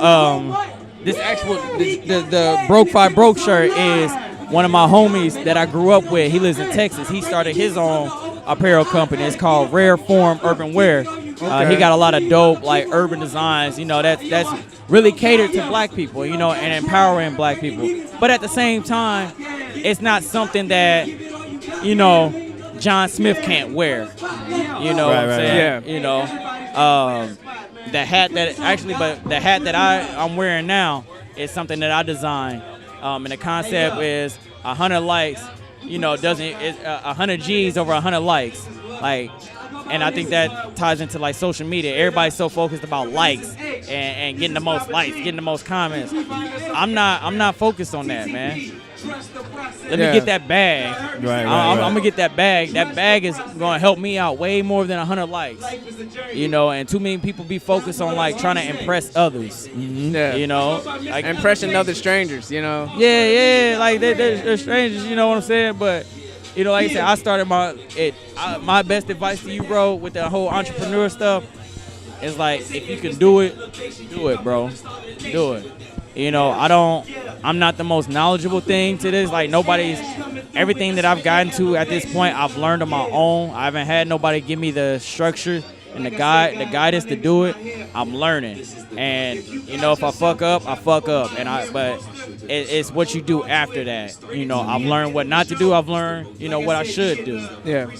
But the main thing is just, if you can do it, just do it. And, trust the process and enjoy the journey. So that's my advice to you. That's my advice to everybody. That's what I've learned throughout this podcast and, talking to y'all, and again, like I said, I appreciate y'all for having me. Man, thanks for coming through. Yeah, let the world know who you are again. Hey, again, it's your boy Mac2301 straight out of Indiana, repping that 6 Side. Oh, really quick, 6 Side is the name, and I got the name because 6 is the common denominator between my hometown's area code of 765 and San Diego 619. So no matter where you from, or if you're from a small town of mine, which is 70,000, or the 9th biggest city in America, San Diego, with 2 million people, you can go out and you can chase your dreams. You can do what you want to do that makes you happy, and you don't let nothing stop you, because if you want something in life, you're gonna do everything you can to make sure that shit happen. Yep. You will never accept no. So that's what Six Side is about.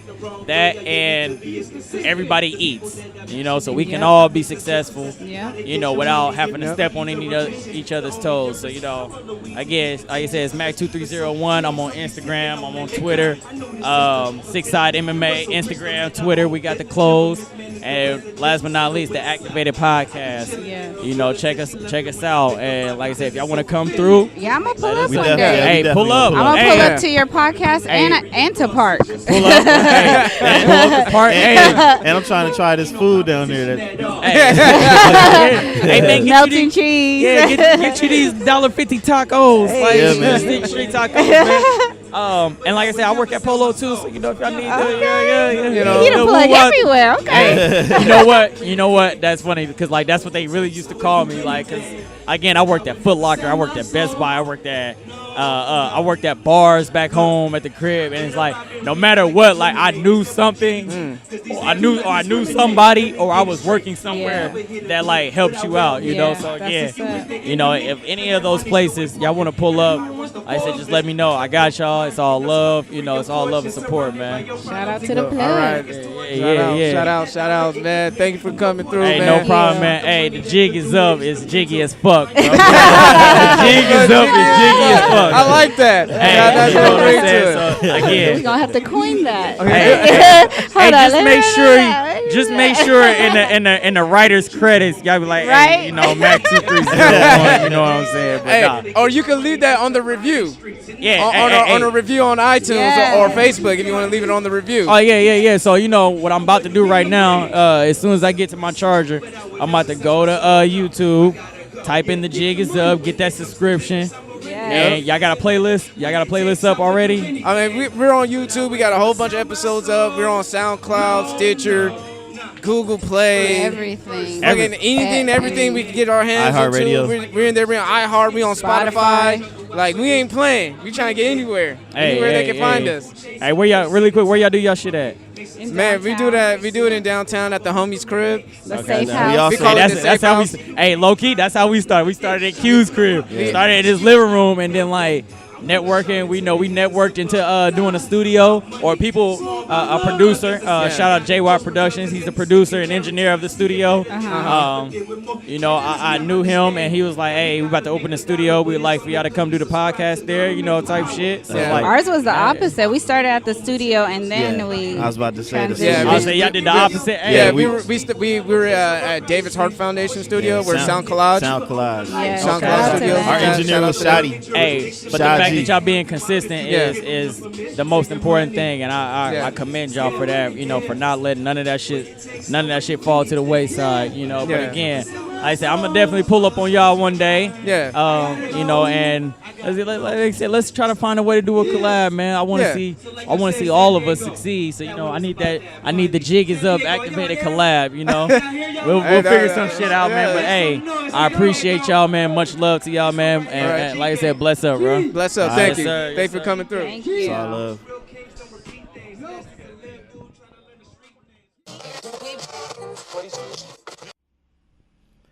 Yo, what up? What's good, people? It's your guy, M Easy. So at this point, I had to step away from the Barber Fest. I had to head to work. Got to make a living. Just wanted to make sure I give my shout outs before we continue. Wanted to shout out the guys from the Activated Podcast, Mac2301, Real Walter Ford, and the third guy, he wasn't exactly there at all, but shout outs to GDQ, the one. And I'm trying to pull up, guys. I'm definitely trying to be a guest for sure, so I will be hitting y'all up. Shout outs to Timm Da Baba, that's BABA, owner of Legends Barbershop. Definitely coming through there really soon. And shout out to my guy Domi Young. I wasn't there to interview you, but I heard everything. Heard you did well. Wish you more success, brother. Shout outs to Loui Reynoso, the founder of the Barber Society in LA. That's dope to hear. You know, you got a resource for, I guess it's kind of like a network, huh? I don't know, but I just want to say shout outs to you. And yeah, I don't know if I forgot anybody else, but I guess I'll leave it at that.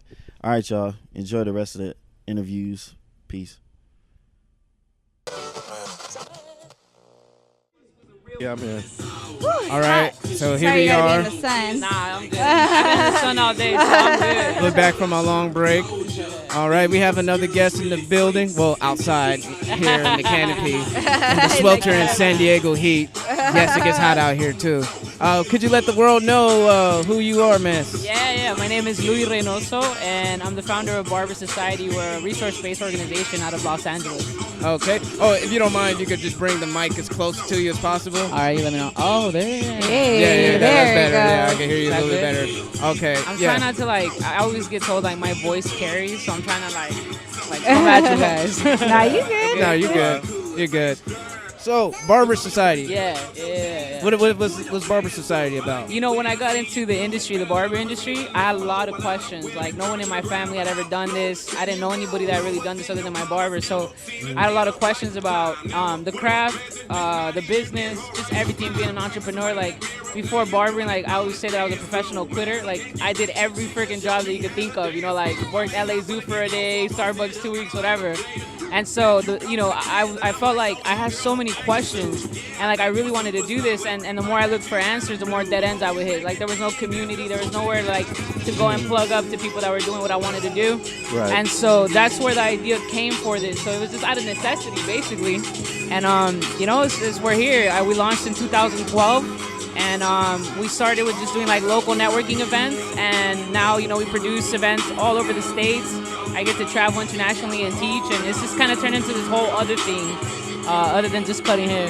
Okay, I mean, yeah, it just started off with something small, and you just just an out idea, to other things in a year. Yeah, I literally got into barbering, and right away was just this is what I want to do. And from there it was just I would literally sit in my barber chair at school, because we got to clock in 1,500 hours to be licensed in the state of California and take a state mandated exam. And I think that's more rigorous than being a cop in the state of California. Yeah, it actually takes longer to be a licensed barber than a cop. Crazy. So I mean, we gotta rethink that a little bit. That's nuts. Crazy. Yeah. So once I was there, it was what can I do? And I would literally just sit there. I'm very pen to paper. I feel there's a lot of power in seeing your ideas and your thoughts written down in your handwriting. Yeah. And so literally it was just me with my headphones in, just writing things down of things that I think would be cool, or things that I thought events, education, apparel, just different ways that I could build layers into my career. And I did that. It took me 2.5 years to finish barber school. It really takes the average person about 11 months to a year. But it was just I was working full time, just trying to get myself through school, chipping away at it. And so in that time, all I did was just prepare myself, work on my craft, got into a shop and started working, getting that hands-on experience, talking to people about what I was going to do. So when I got my license, it was just gas all the way down, let's go. So you mentioned that you're a professional quitter. So former professional. Let's She's get it right. Yeah, former. Former professional Update quitter. the status, please. So being a former professional quitter, so being a barber, and that just changed the whole tune because of the community and how tight-knit things are and the camaraderie of being a barber. You know what it was? Barbering was the thing that shifted my mindset. Barbering, before I would quit, if it was easy, I would be uninterested and I would quit. If it was hard and it would challenge me, I would quit, right? So barbering was the first thing that challenged me from the very first moment. And even though I wanted to quit, I would just show up. I felt like it was pulling me as opposed to me having to push myself to do it. Yeah. And that was the very first in my life. And so I actually allowed myself to fall into it.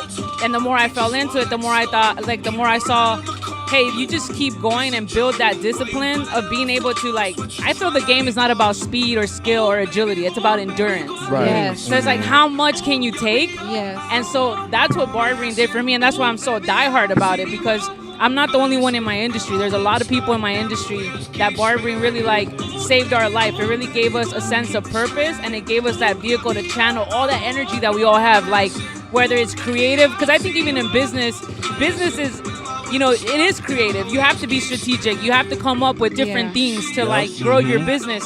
So it gave us something to take all that energy and, like, channel that. And I think, like, you know, barbering, you can't cheat it.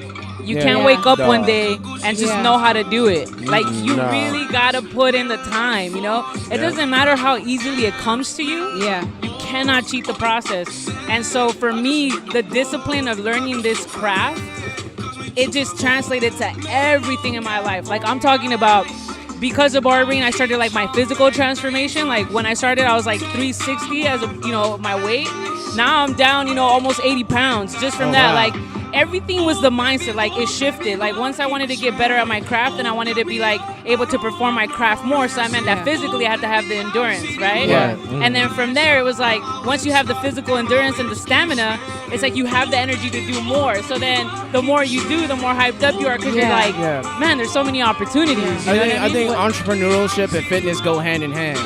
Yeah, like, for you some have reason. to. Yeah, and you know, in my industry, you know, I was told that this is a podcast where anything goes, and you got to be very honest, Oh, right? yeah. That's what we're here So- for. Our motto is nothing to say. Yeah, Alright. so go all out. So our industry, it's the beauty industry. Exactly. So what do you get judged on? Aesthetics, how things look, how you present yourself. And it's like, you don't have to do it because of what people are going to think about you. But I think ultimately it all ties in. Like, for me, it was just like, I just want to be healthy, and I want to be able to do all the things that I say that I want to do.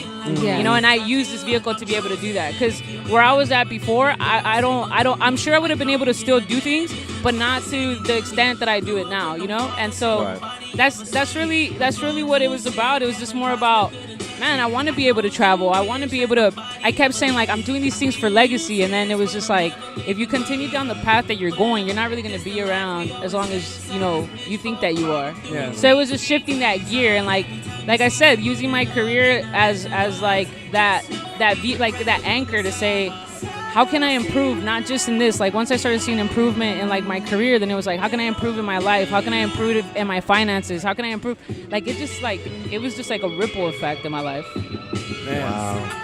I mean, you sound like you just giving us a whole game about how it just changes your mindset and everything about that. So, like, as far as, like, Barber Society, how did you, like, you know, I see that you got apparel and you going around teaching everybody. So, like, the satisfaction of helping people one way or another, either if it's from making them feel good when they get off the booth, or even teaching them and giving, like, other barbers pointers and stuff. It seems like you take a lot of pride and joy into that. Yeah.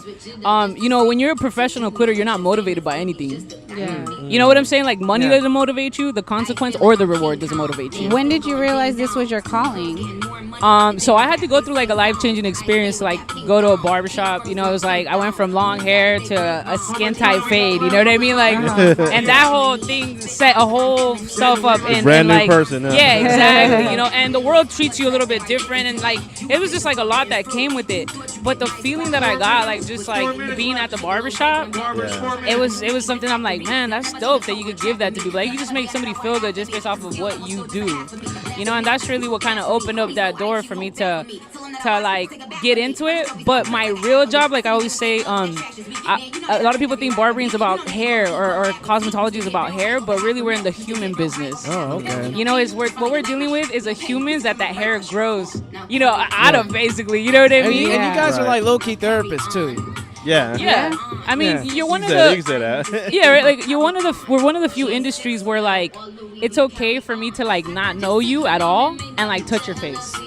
right? Like that you like know what I'm saying? in a masseuse. You Yeah, know, like, exactly. So it's like there has to be, in order for you to do that, there has to be a level of comfort there. Yes. And I think once you establish, to me, comfort just means trust. Yes. And so you establish that trust, and then the layers kind of just start. Yeah. You know, It falls in. Yeah. And sorry to cut No, you go off. ahead. And I was just having this conversation with our videographer Amelia in the car earlier, and I said, not just guys, but most guys in general, they will cheat on their spouse, they'll cheat on their girlfriend, but they will not cheat on their damn barber. And I'm like, yo, like you have to really trust that. Like that, I feel like, not saying all men. I don't want to hear it, Marco. We've seen the meme. But most men, they'll cheat on their girlfriend before they cheat on their barber. Yeah. That's one. That's it's hard to find a good barber. Yeah. That is one relationship you don't want to lose. Yeah. You got to remember, that haircut's the reason why they got there in the first place. Right, So why exactly. would they want to abandon the person who's giving that haircut? Yeah. I mean, it's just so funny because It's simple mathematics, if you ask me. it's amazing how one haircut can, like, you know, change a person and stuff like that. Like how to change your career. One haircut may have a relationship with your barber. It's just fascinating to me. Yeah, I how mean, that works. You know, the generational part, like I've only been in the industry for almost 9 years. So to industry standards, I'm considered a rookie, a novice, right? Wow. Because this is crazy. a hardcore industry. Like you have Yeah. generations of barbers, you know?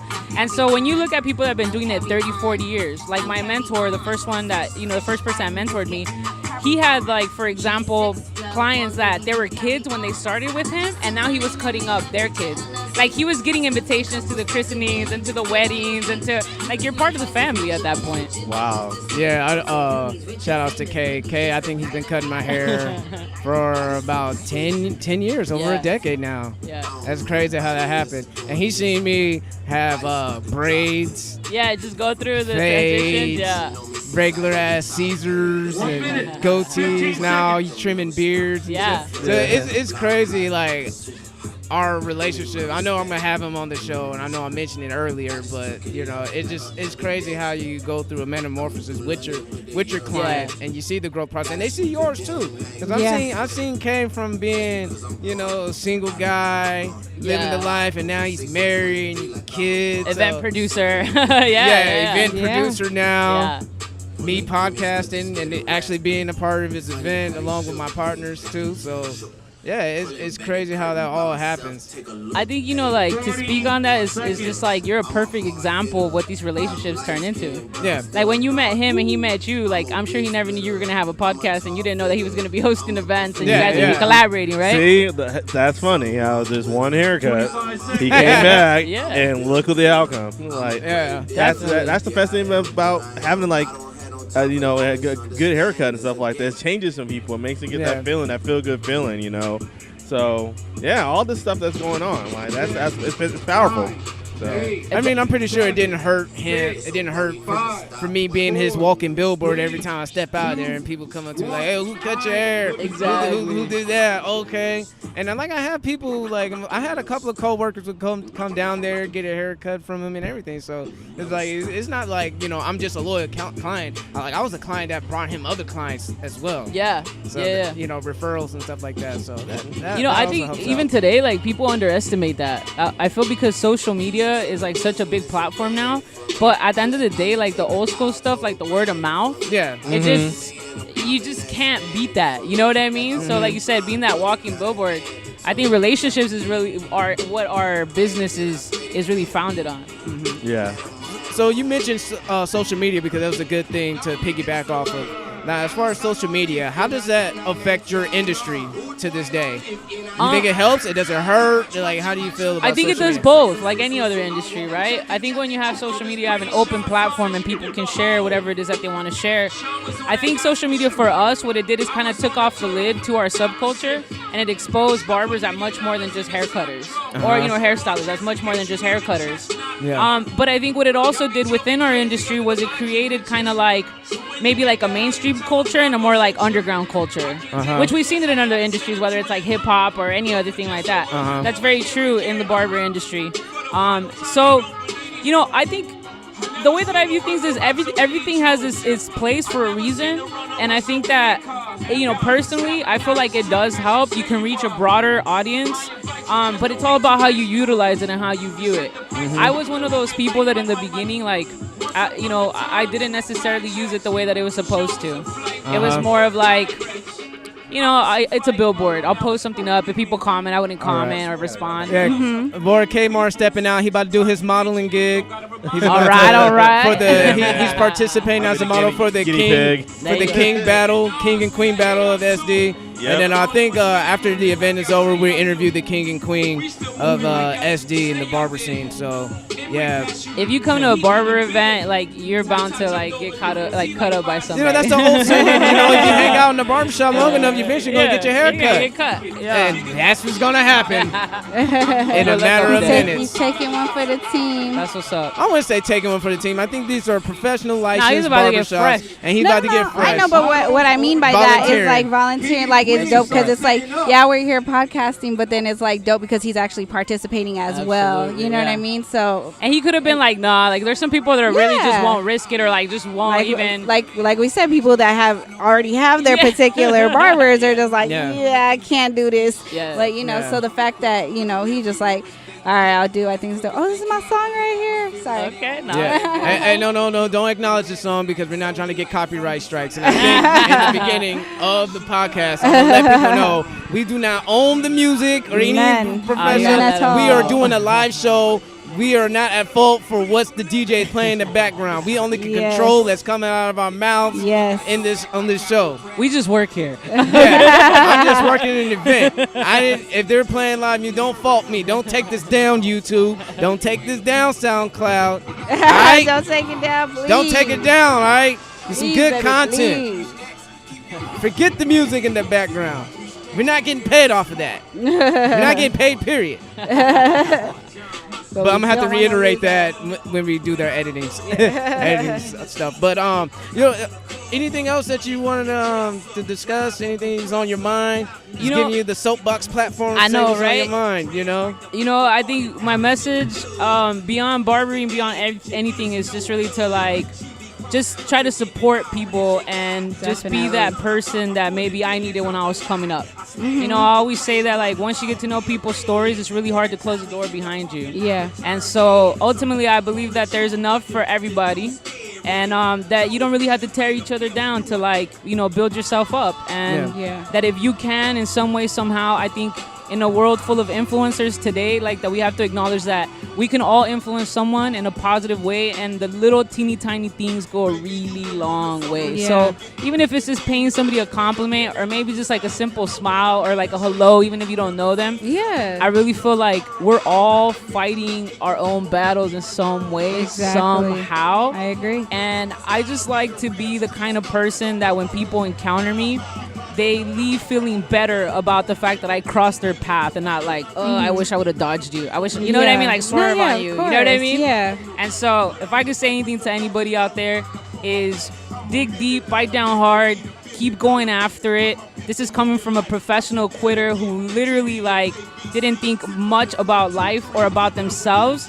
And I just happened to continue to, like, hang in there until I found something that I was passionate about, and I ran with it. That's what's and I wish you guys a world of success. I really, really mean that. I hope to have you guys at our show at Modown. When is this? November 18th. So we have Modown Barber Exhibit. Let us know. Definitely. But thank you for giving me the opportunity. It was awesome hanging out with you. Thanks for being And then one more time, let people know who you are. Yeah, Loui Reynoso. You guys can find all my info. Loui Reynoso, REYNOSO, .info. All right. It's Barber Society LA on Instagram, Barber Society.org online. All right.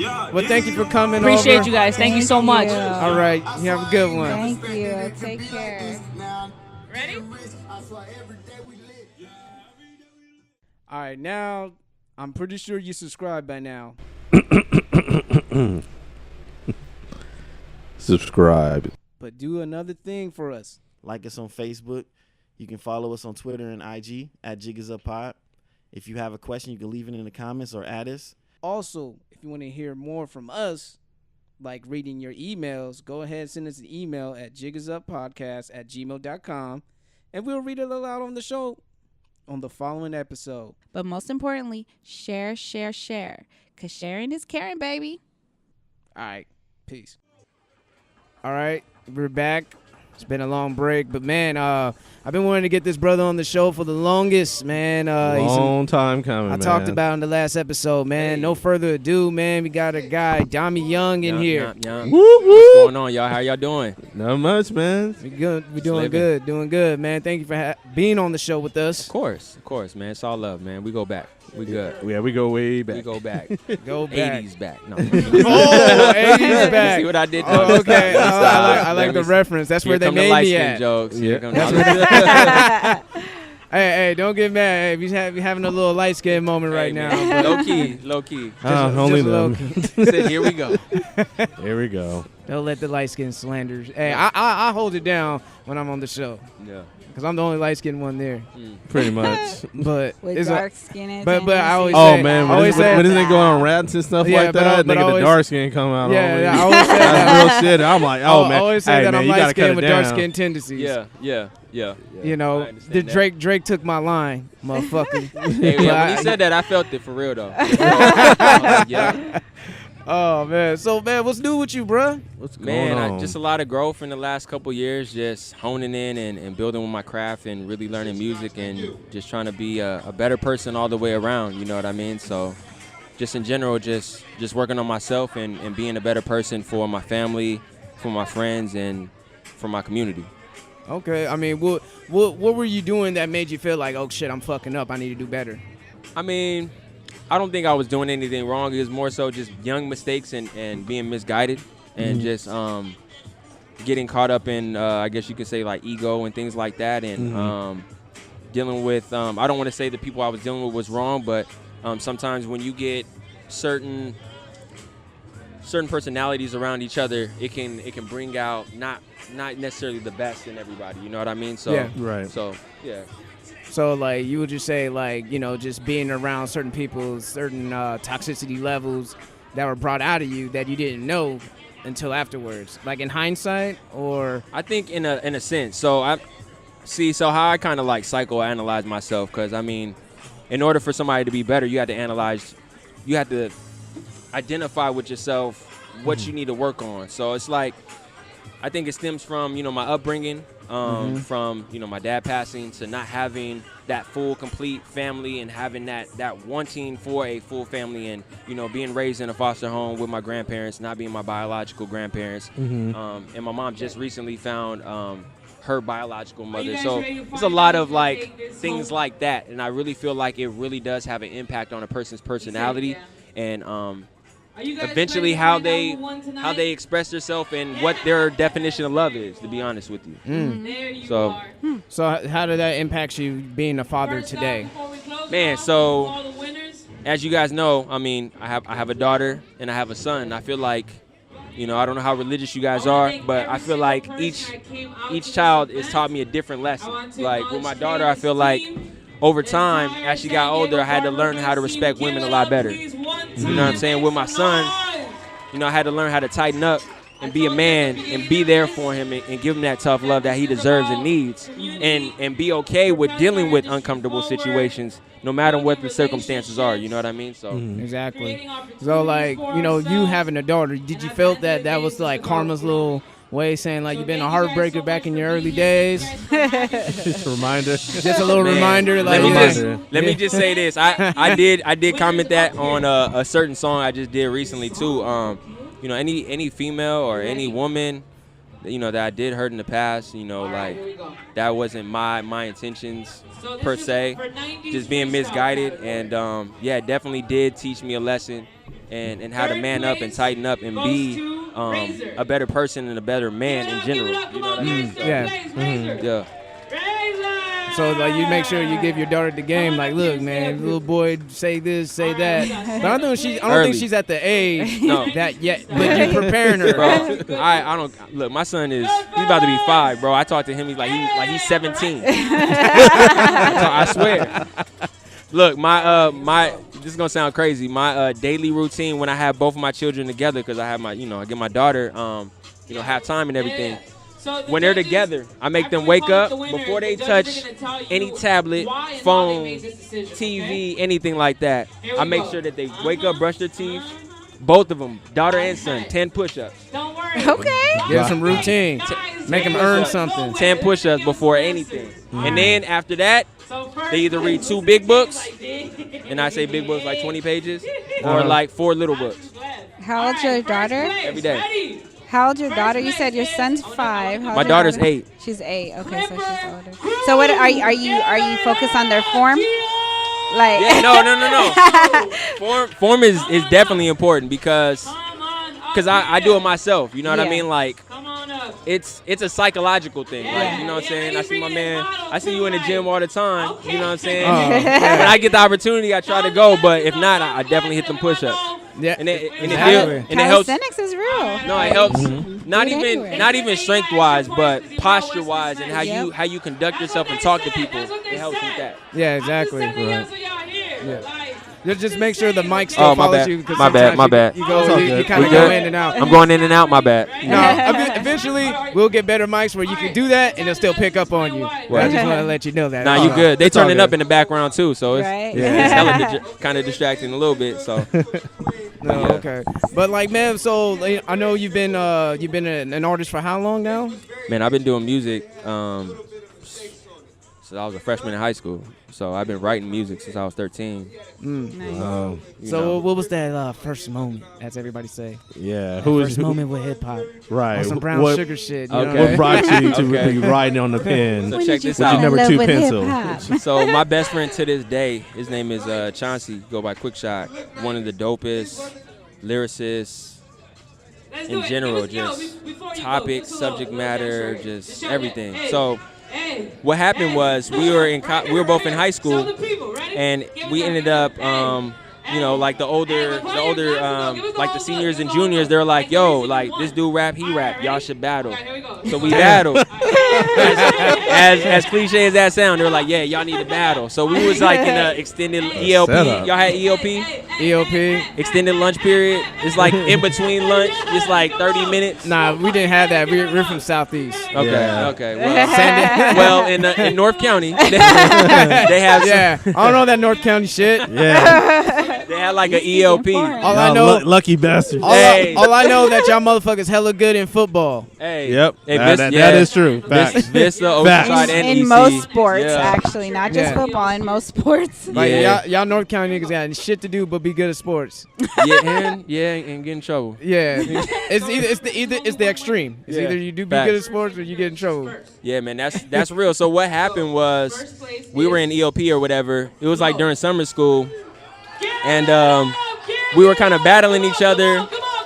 And, first time he got me. Next time he wore like a Fila jacket, but it didn't say Fila. It said like F-LA.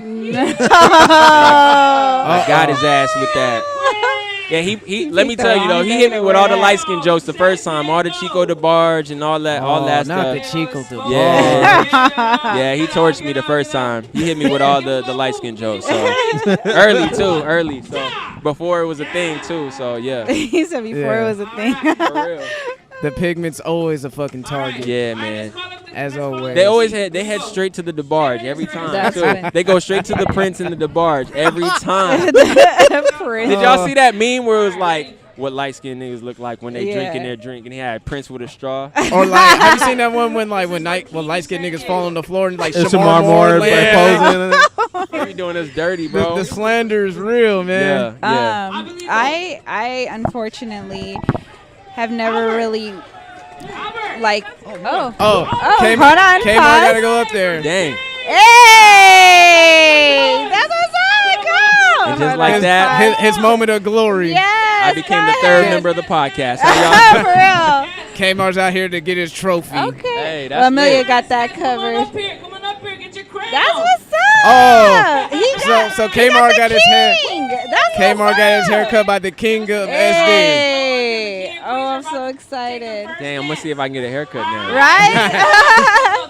And it's funny because last minute, like, he walked up and was just like, or they walked up and was like, we need one more model. Do you mind doing it? And at first, Kmart was kind of like, I don't know. And then he ended up, so it was literally last minute. Yeah. And he got the king. That's what's up. Hey, that's how all the best moments, that's how they all line up, though. For That's real. what's up. The universe, because he said he was gonna make his hair nappy He did. on purpose. So on when the he comes podcast. here- He said it yeah, on wax. last week episode, he said he gonna make his hair scruffy and nappy, so he get a haircut on purpose. Yeah. You know the old lingo, man. You hang out in the barbershop long enough, you're gonna get your hair cut. Facts. That is true. See, I didn't want to pull up without like an edge up, so I had like the little Sally's razor, and I had to hit myself a little bit. I was like, I can't come in here looking. Nah, I hit my barber up like yesterday. Like, Nah, you didn't even have a choice. He told you. He told me, he was like, I can't have you come here looking crazy. I'm like, all right, you got me, all right. Word. That's dope. But sorry, so back to what I was saying. So unfortunately with me, like I wasn't too big on the local scene with the local music. So I've heard of you. I understand. I've heard of you, especially because when I was doing like ADH AO7 days, like I've heard of your name, but I've never really heard your music or seen you, and that's my fault because I never really like looked for it, I guess you can say.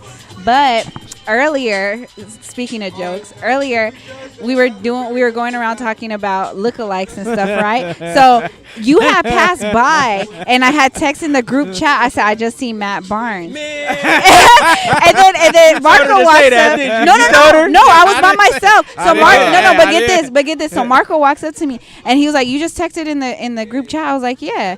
And then he was just like, and he's like, "Who?" I said, "Oh yeah, I seen Matt Barnes." He was like, "Who, Domi?" He already knew who I was talking about. I was like, I don't know. I don't know if it was him. And then when he walked up, I was like, oh, that's him. Hey, I get that at least once or twice a day. But my question is, are you driving 30 hours to whoop a nigga's ass if you have to? It depends on the situation. You really have to do a lot to get me really upset. If you harmed a family member of mine, like a immediate family, son, daughter, fiance, rap. Yo, you gotta think about it. 30 the drive, like what he did to confront Derek Fisher. You have to be beyond pissed. Nah, that ain't that far, bro. 30 miles ain't that far, bro. No. That's Oceanside to San Diego, bro. That's not that far. Yeah, you keeping that same energy. You going the whole way too, like, yep. You going 90. Going 90. Yeah, at least. So look. So if it's you ain't 30 stopping miles for gas at all. So look, if you going 90 and it's 30 miles, that's 20 minutes, easy. He got there in 20 minutes. For real. He probably was madder. He was probably hitting 100. He probably was hitting 195, something like that. So I always think about when I see Matt Barnes, I always think about the song 30 Hours because what Kanye was saying towards the end of the song, you know. Yeah. Like I feel like Matt Burns just whoop a nigga's ass. Yeah. Drive 30, yeah. Whoop him at the school when I sure got class. Yeah. Oh man, that's real.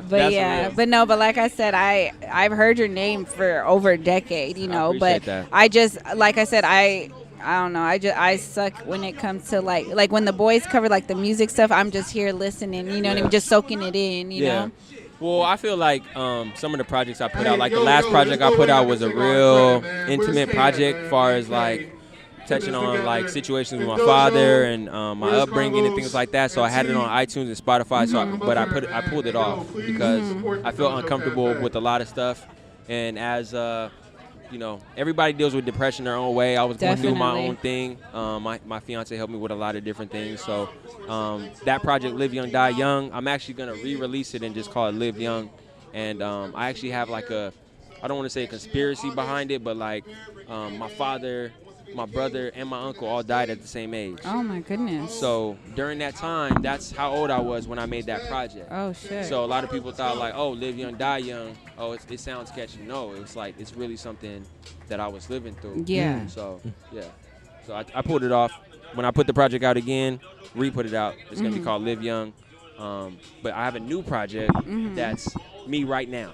That I'm getting ready to put out at the end of this month. I definitely want to check that out. Oh yeah, both of them.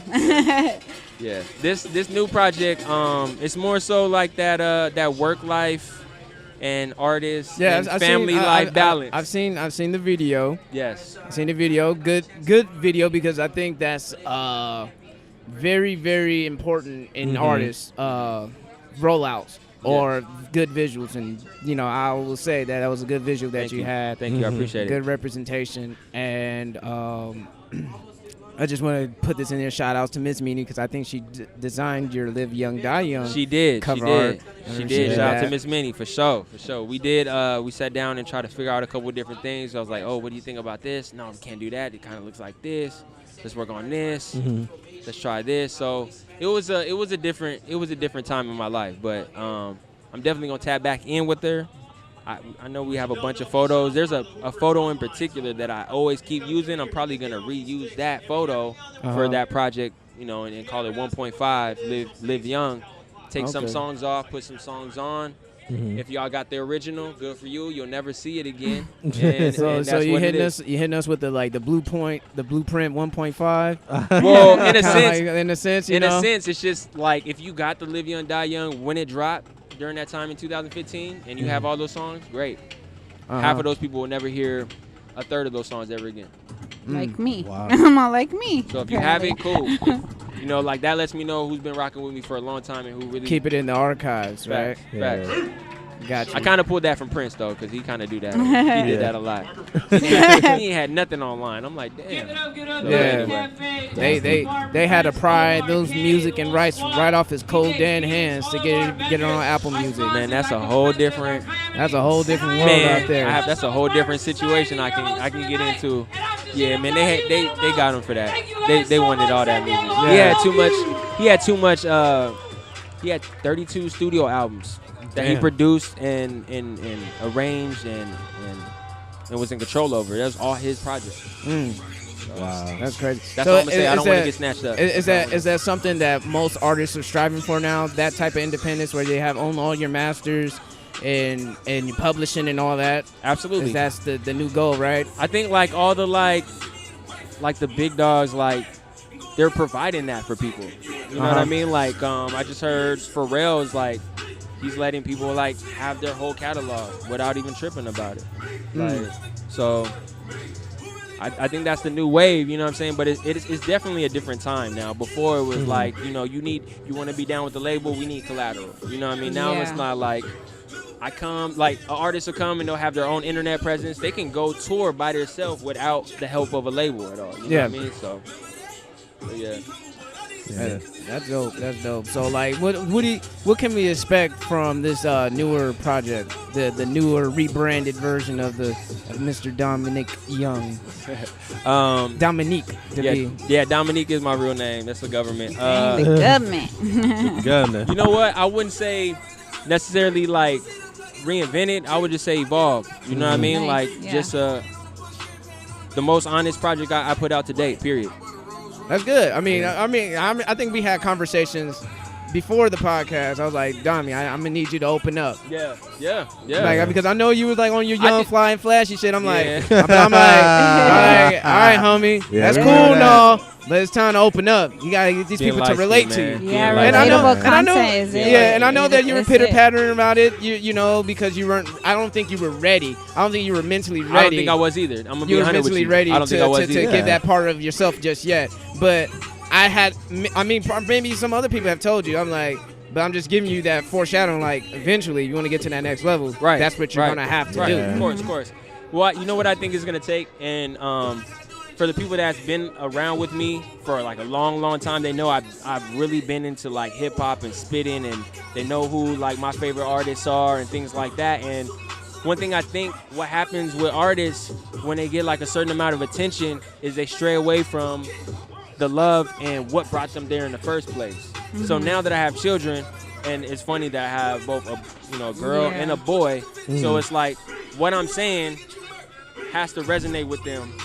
Like it really does. It has to sit with them in a certain way. I can't be sitting here talking a bunch of crazy stuff on the mic. Like when they're singing my songs back, like that's what got my attention. When I was doing a song and my son was singing it back to me, and I was like, dang, he's really paying attention. Yeah. You know what I mean? He's really saying what I'm saying. Yeah. Like, and then, I had a certain record and my daughter was young, and I'm like, dang, I'm really talking about this, and my daughter's like, she's this young?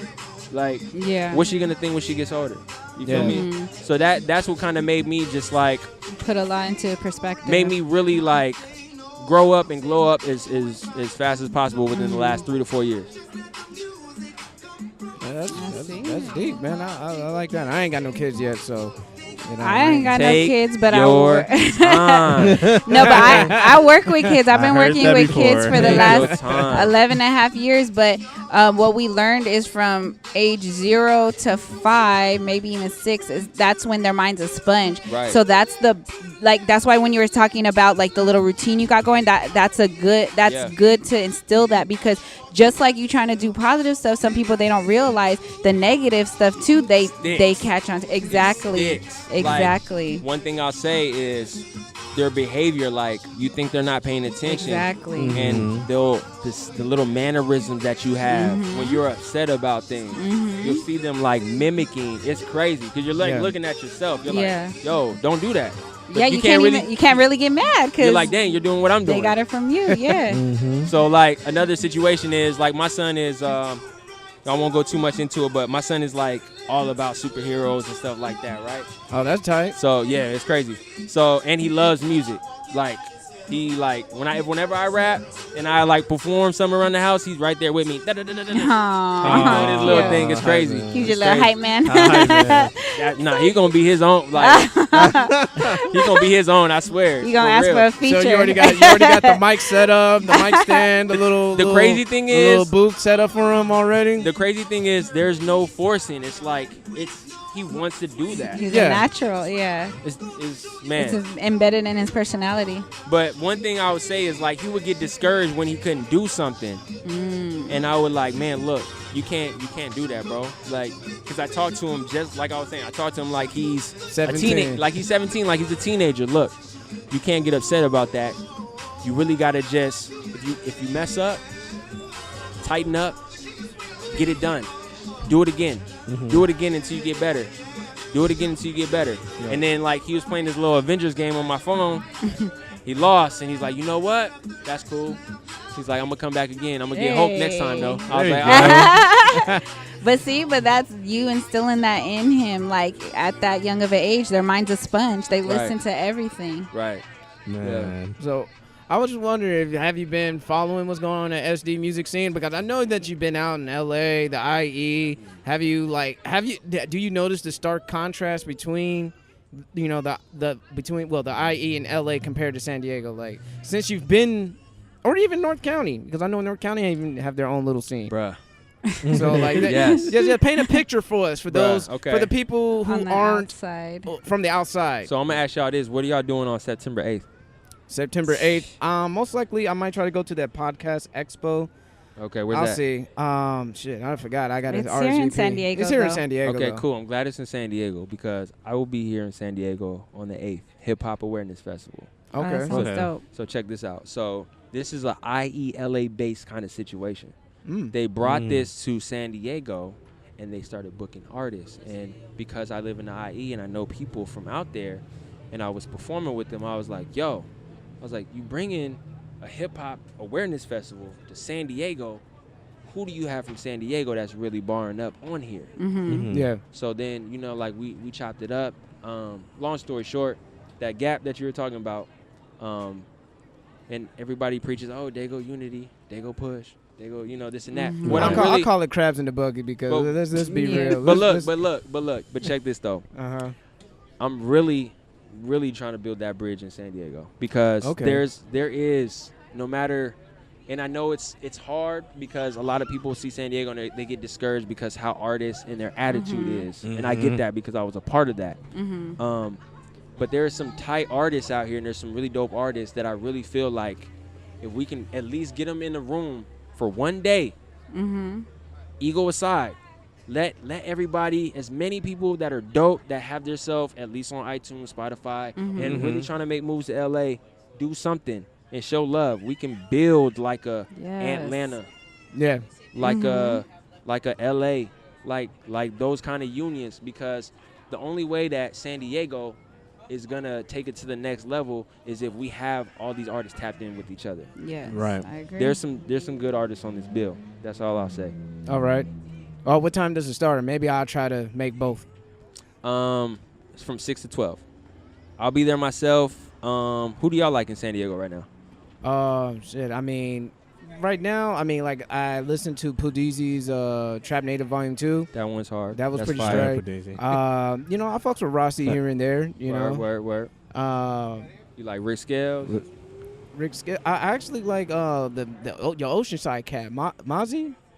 The other Mozzie, not Mozzie from Sacramento. There's another. Mozzie. He must be a new cat. No.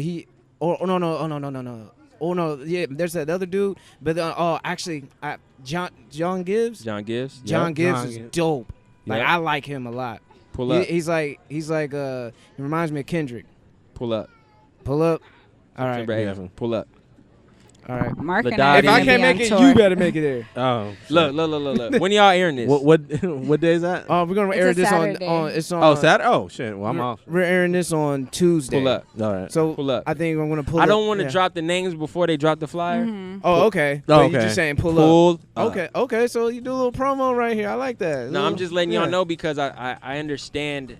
I understand like how it is in the city and how people can get discouraged. Yeah. Mm-hmm. And I reached out to like now I don't have an ego. I don't care. Like I'll reach out to anybody that's willing to respond back. That's what's up. That's what people need. Regardless of what lyrical content I bring. I don't think anyone should have an ego. I don't even think that Rob Stone should even have an ego. But everybody does. You know? But everybody does. And he went double platinum. You know no, what I mean? but I'm saying, but everybody has their own right to protect their energy, and I get that. Yeah. But all I'm trying to do is throw the alley-oop to everybody. Mm-hmm. I want to just throw the alley-oop to everybody, and I want to make sure. You don't want to play hustle. You don't want to hustle and play defense like Matt Barnes. Man, I do it all, bro. Back to the basketball jokes. Speaking of that, hey, did he still play for Golden State? Still play for Golden You know, I'm a State? 3-time champion. Hey. That's what's up. And you getting on my team got you a ring too. Man, hey. We out here. All right. Hey, I'll be in the Bay though too in the August. All right. Yeah. Man, appreciate it. Domi's getting his props right now. Thank you. See? Thank you. Get credit where credit's due, man. Appreciate that. It was kind of it's weird because I just did a song so I did 3 shows back to back, right? So I did a show in Compton. Mm-hmm. I did a show in Pomona. And I did a show in San Diego. Damn. 3 different responses. 3 total different responses. What would you say you got the best response from, or I think the most responsive? I guess. I think Being the real. most honest. Mm-hmm. I think Compton was probably the most honest. Mm-hmm. Okay. They're like straight to the point. Mm-hmm. They're not gonna over celebrate you. They'll let you know, oh, that was dope. Mm-hmm. Okay. Keep doing your thing. That's what's up. Pomona was cool. I love Pomona. I know a lot of people in Pomona. It was super lit. Mm-hmm. San Diego, I got love for everybody in San Diego. I know people were like, who is this dude? Who is that? Yeah. Different vibes, Different man. It's all love. It's all love. That's the thing too. Is like every city has their own culture. So Yeah. that's Hip Hop Awareness Festival. It's gonna be crazy. That's dope. Hip Hop Awareness Festival. Well, I wish I could go to both of those, but both Mark and I will be on tour. Yeah, they'll be out of town. So I gotta see. I'm pretty much only one. I'll be going. So You I'll go say, music, you go Podfest. Yeah, then If y'all want to do like setup and y'all want a table and you want to interview, I'll get a table for you. It's nothing. Yeah. Line well, it up. I mean, actually, I'm just doing the bare minimum right now because our guy Mark, aka M-Easy, he's back at work right now. Oh yeah. So I'm just doing is. the bare minimum right now. He's the sound guy. He is okay. So eventually, But I let might, us know about future events. yeah, definitely, man. We Let's can do- definitely. So what I will do, like, maybe if I could hit up Shah G. Yeah. That's like when I Yeah. hit the studio and do a podcast there. Yeah. Right. He's our engineer when we first dope. started out. Dope. I didn't know that. Dope. Yeah. Mhm. So, maybe I hit up the studio like, hey, Shad, I got Whoop De Whoop Wham coming over. Maybe we get like an hour interview and just, knock it out like that. No problem. Man, I'm with it. I'm with it all, man. Right, Just damn. let me. You just give me the word, man. Just let me know. Yeah, I'm down. just- Anything I can do to help. Yeah, just try to keep it working. I think like I keep saying over and over because it's embedded in my head. Like I noticed like, the dopest podcasts are played out in the East Coast, the Joe Buddens. I heard y'all having that conversation. The Brilliant Idiots and all of them and, Yeah. the horrible decisions. They're all usually the most popular ones are based out of the East Coast. And it's And true. I'm sitting here like, who the fuck is West holding it down for here? Mm-hmm. Who's holding it down for the West? Right. And sometimes I just have to say, you know what? Why not me? Because I feel like I'm pretty sure there are other West Coast podcasts out there doing it. I'm pretty sure. I'm pretty sure there are. But I'm just gonna say, you know what? Fuck it. I'm gonna step in. I'm gonna do what I can do to contribute to the culture. Right. Not be a vulture, but to could add to it. Exactly. Exactly. Yep. For sure. That's why I'm trying to throw as many alley-oops as possible. There I you don't go. want none, and I don't want anything in return. I just want to just put people that are pushing the culture forward in positions to do something. Yeah. Period. And it's up to everybody if they either want to take it or not. Facts. Facts. But yeah, I mean, We trying to take it though, so. we trying to take it. Like, Slide that. so alley-oop like over this eventually, way. if it takes us to like, just to even on some random stuff like, hey, we're just gonna go to LA. We got a homie, he got a studio. We're just gonna record in LA. We're gonna record in the studio in LA. Y'all just got to call me and just let me know. Don't play. I said don't play. All right. Last one. Last shameless plug, and I'm done. Nah, go ahead. If y'all not doing nothing on the 18th up in LA, I'll be back. it's some by then. real soulful. I don't know if you guys heard of like Soulful Noise. Soulful Noise. Yeah, check them out. They got a cool little event. Is it like grown and sexy shit? Yup. Okay, I bring my lady with me. Real smooth. Hey, baby. Real smooth. Hey, They got some, Hey, baby. They got some real nice venues that they've been booking too. Real dedicated people, dope artists. Like, and when I say dope, it's like you hear people like, oh yeah, they were sick. No, like these people are like, yo, that person's next. Oh, they up Damn. next? Oh shit. Yeah, like they had some. I Oh, don't even know damn. her name. They It's had on a Tuesday though. Boo. yeah, it's on. Come on, that's LA for you. LA, Yeah, like the you most just have to be jumping, there at the the most time. jumping clubs in LA be happening on a Monday. Facts. Yep. Yeah, like It's crazy. what day was it? Thursday. I had a show on Thursday in Compton. It was like Thursday in Compton. in the heart of Compton. Just pull up, and I'm like, fantastic. Just Let's pull go. up. Right. It's like sometimes I ask myself like, dude, like, how could you be bored in LA? I mean, I know traffic sucks and it gets people like not wanting to go out, but like, there's always so much shit to do out there. You know what? You just got to gauge the times and know when to leave the house. That's Yeah, really that- what it's that about. is true. Because I'm Yeah. further from LA. I'm in like the IE, So, like, what part specifically, if you don't mind me asking? Riverside. Riverside? Oh, Yep. you're in Riverside? Okay. Riverside. It's hot as hell out there. It is, I know. Sheesh. My girl just actually in February, well, what is it, like near the Marietta area, the Yeah. new area. She just built a home. Okay. She's a homeowner as of this past February. Oh, dope. So Dope, lit. yeah. She's like probably 35 minutes away from me then. What is it? Menifee? Menifee. Yep. Yes. That's like Menifee. 30. That's like 20 minutes away from me. Man, that So Riverside's like next to San Bernardino. yeah, Yeah. See, right there, that makes me just like quiver because I know there are some like there's one coworker at my 9 to 5. Yeah. He drives from I think Menifee to San Diego. Yep. She does too. work. She works Yep. she works in Coronado still. That drive has to be crazy. Hey, it's crazy, but the cost of living is yeah. better. But does that all negate all paying for that gas? It depends on what kind of car you got. Well, she does a van pool, Yeah. so Well, technically And they got she's the not- pool. Yeah, Yeah, they got Oh, the little okay. van pool too. They got the pool. And then he also got the he drives a Prius, so I Okay. think that saves him. Saving a little time. Yeah, saves him some gas.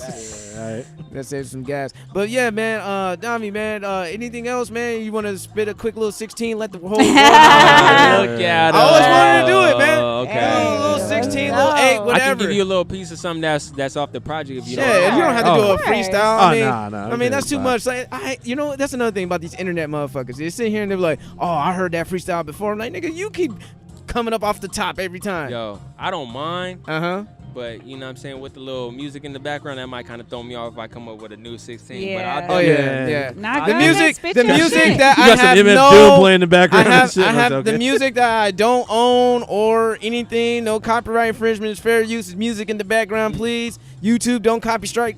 right. Copyright. Spotify, please Spotify. don't. And all this shit happened in the background. We're Yeah. live. Yeah. Look, I'll give y'all one. I'll give y'all one. Look. All right, let's hear it. You need a beat or something? No, I'm good. Okay, Go good. like, God, I'm trying to get like him. Brilliance on ultraviolet, I don't be on them. Wait, it's beyond them. Our roots a foundation, our family tree on, so lead on stem. Trailblazing the way you pay them, but don't hurry to focus on the destination to enjoy the journey. My structure ain't Teflon threaded, we all feeling worthy. Smirking through adversity and invertedly. More gems for my son and his sister. If he loses action, dude, he ain't missing the figure. One more time. Shine bright, that's my son and my apprentice. If he loses action, dude, he ain't missing the figure. So I grind with the whole 9 born in September. Chop the pine timber, embark through embers. The man in the mirror, the only contender. Lose it all to be your winner and never surrender. Okay. Domi Nice. Young, ladies and gentlemen. Man, thank you for coming on the Thank you, podcast, man. man. Appreciate it. Noble Appreciate it. narrative coming at the end of the month. Noble Yes. narrative. Noble narrative. Yomp. Yomp. All right, man. All right, shit, man. We out.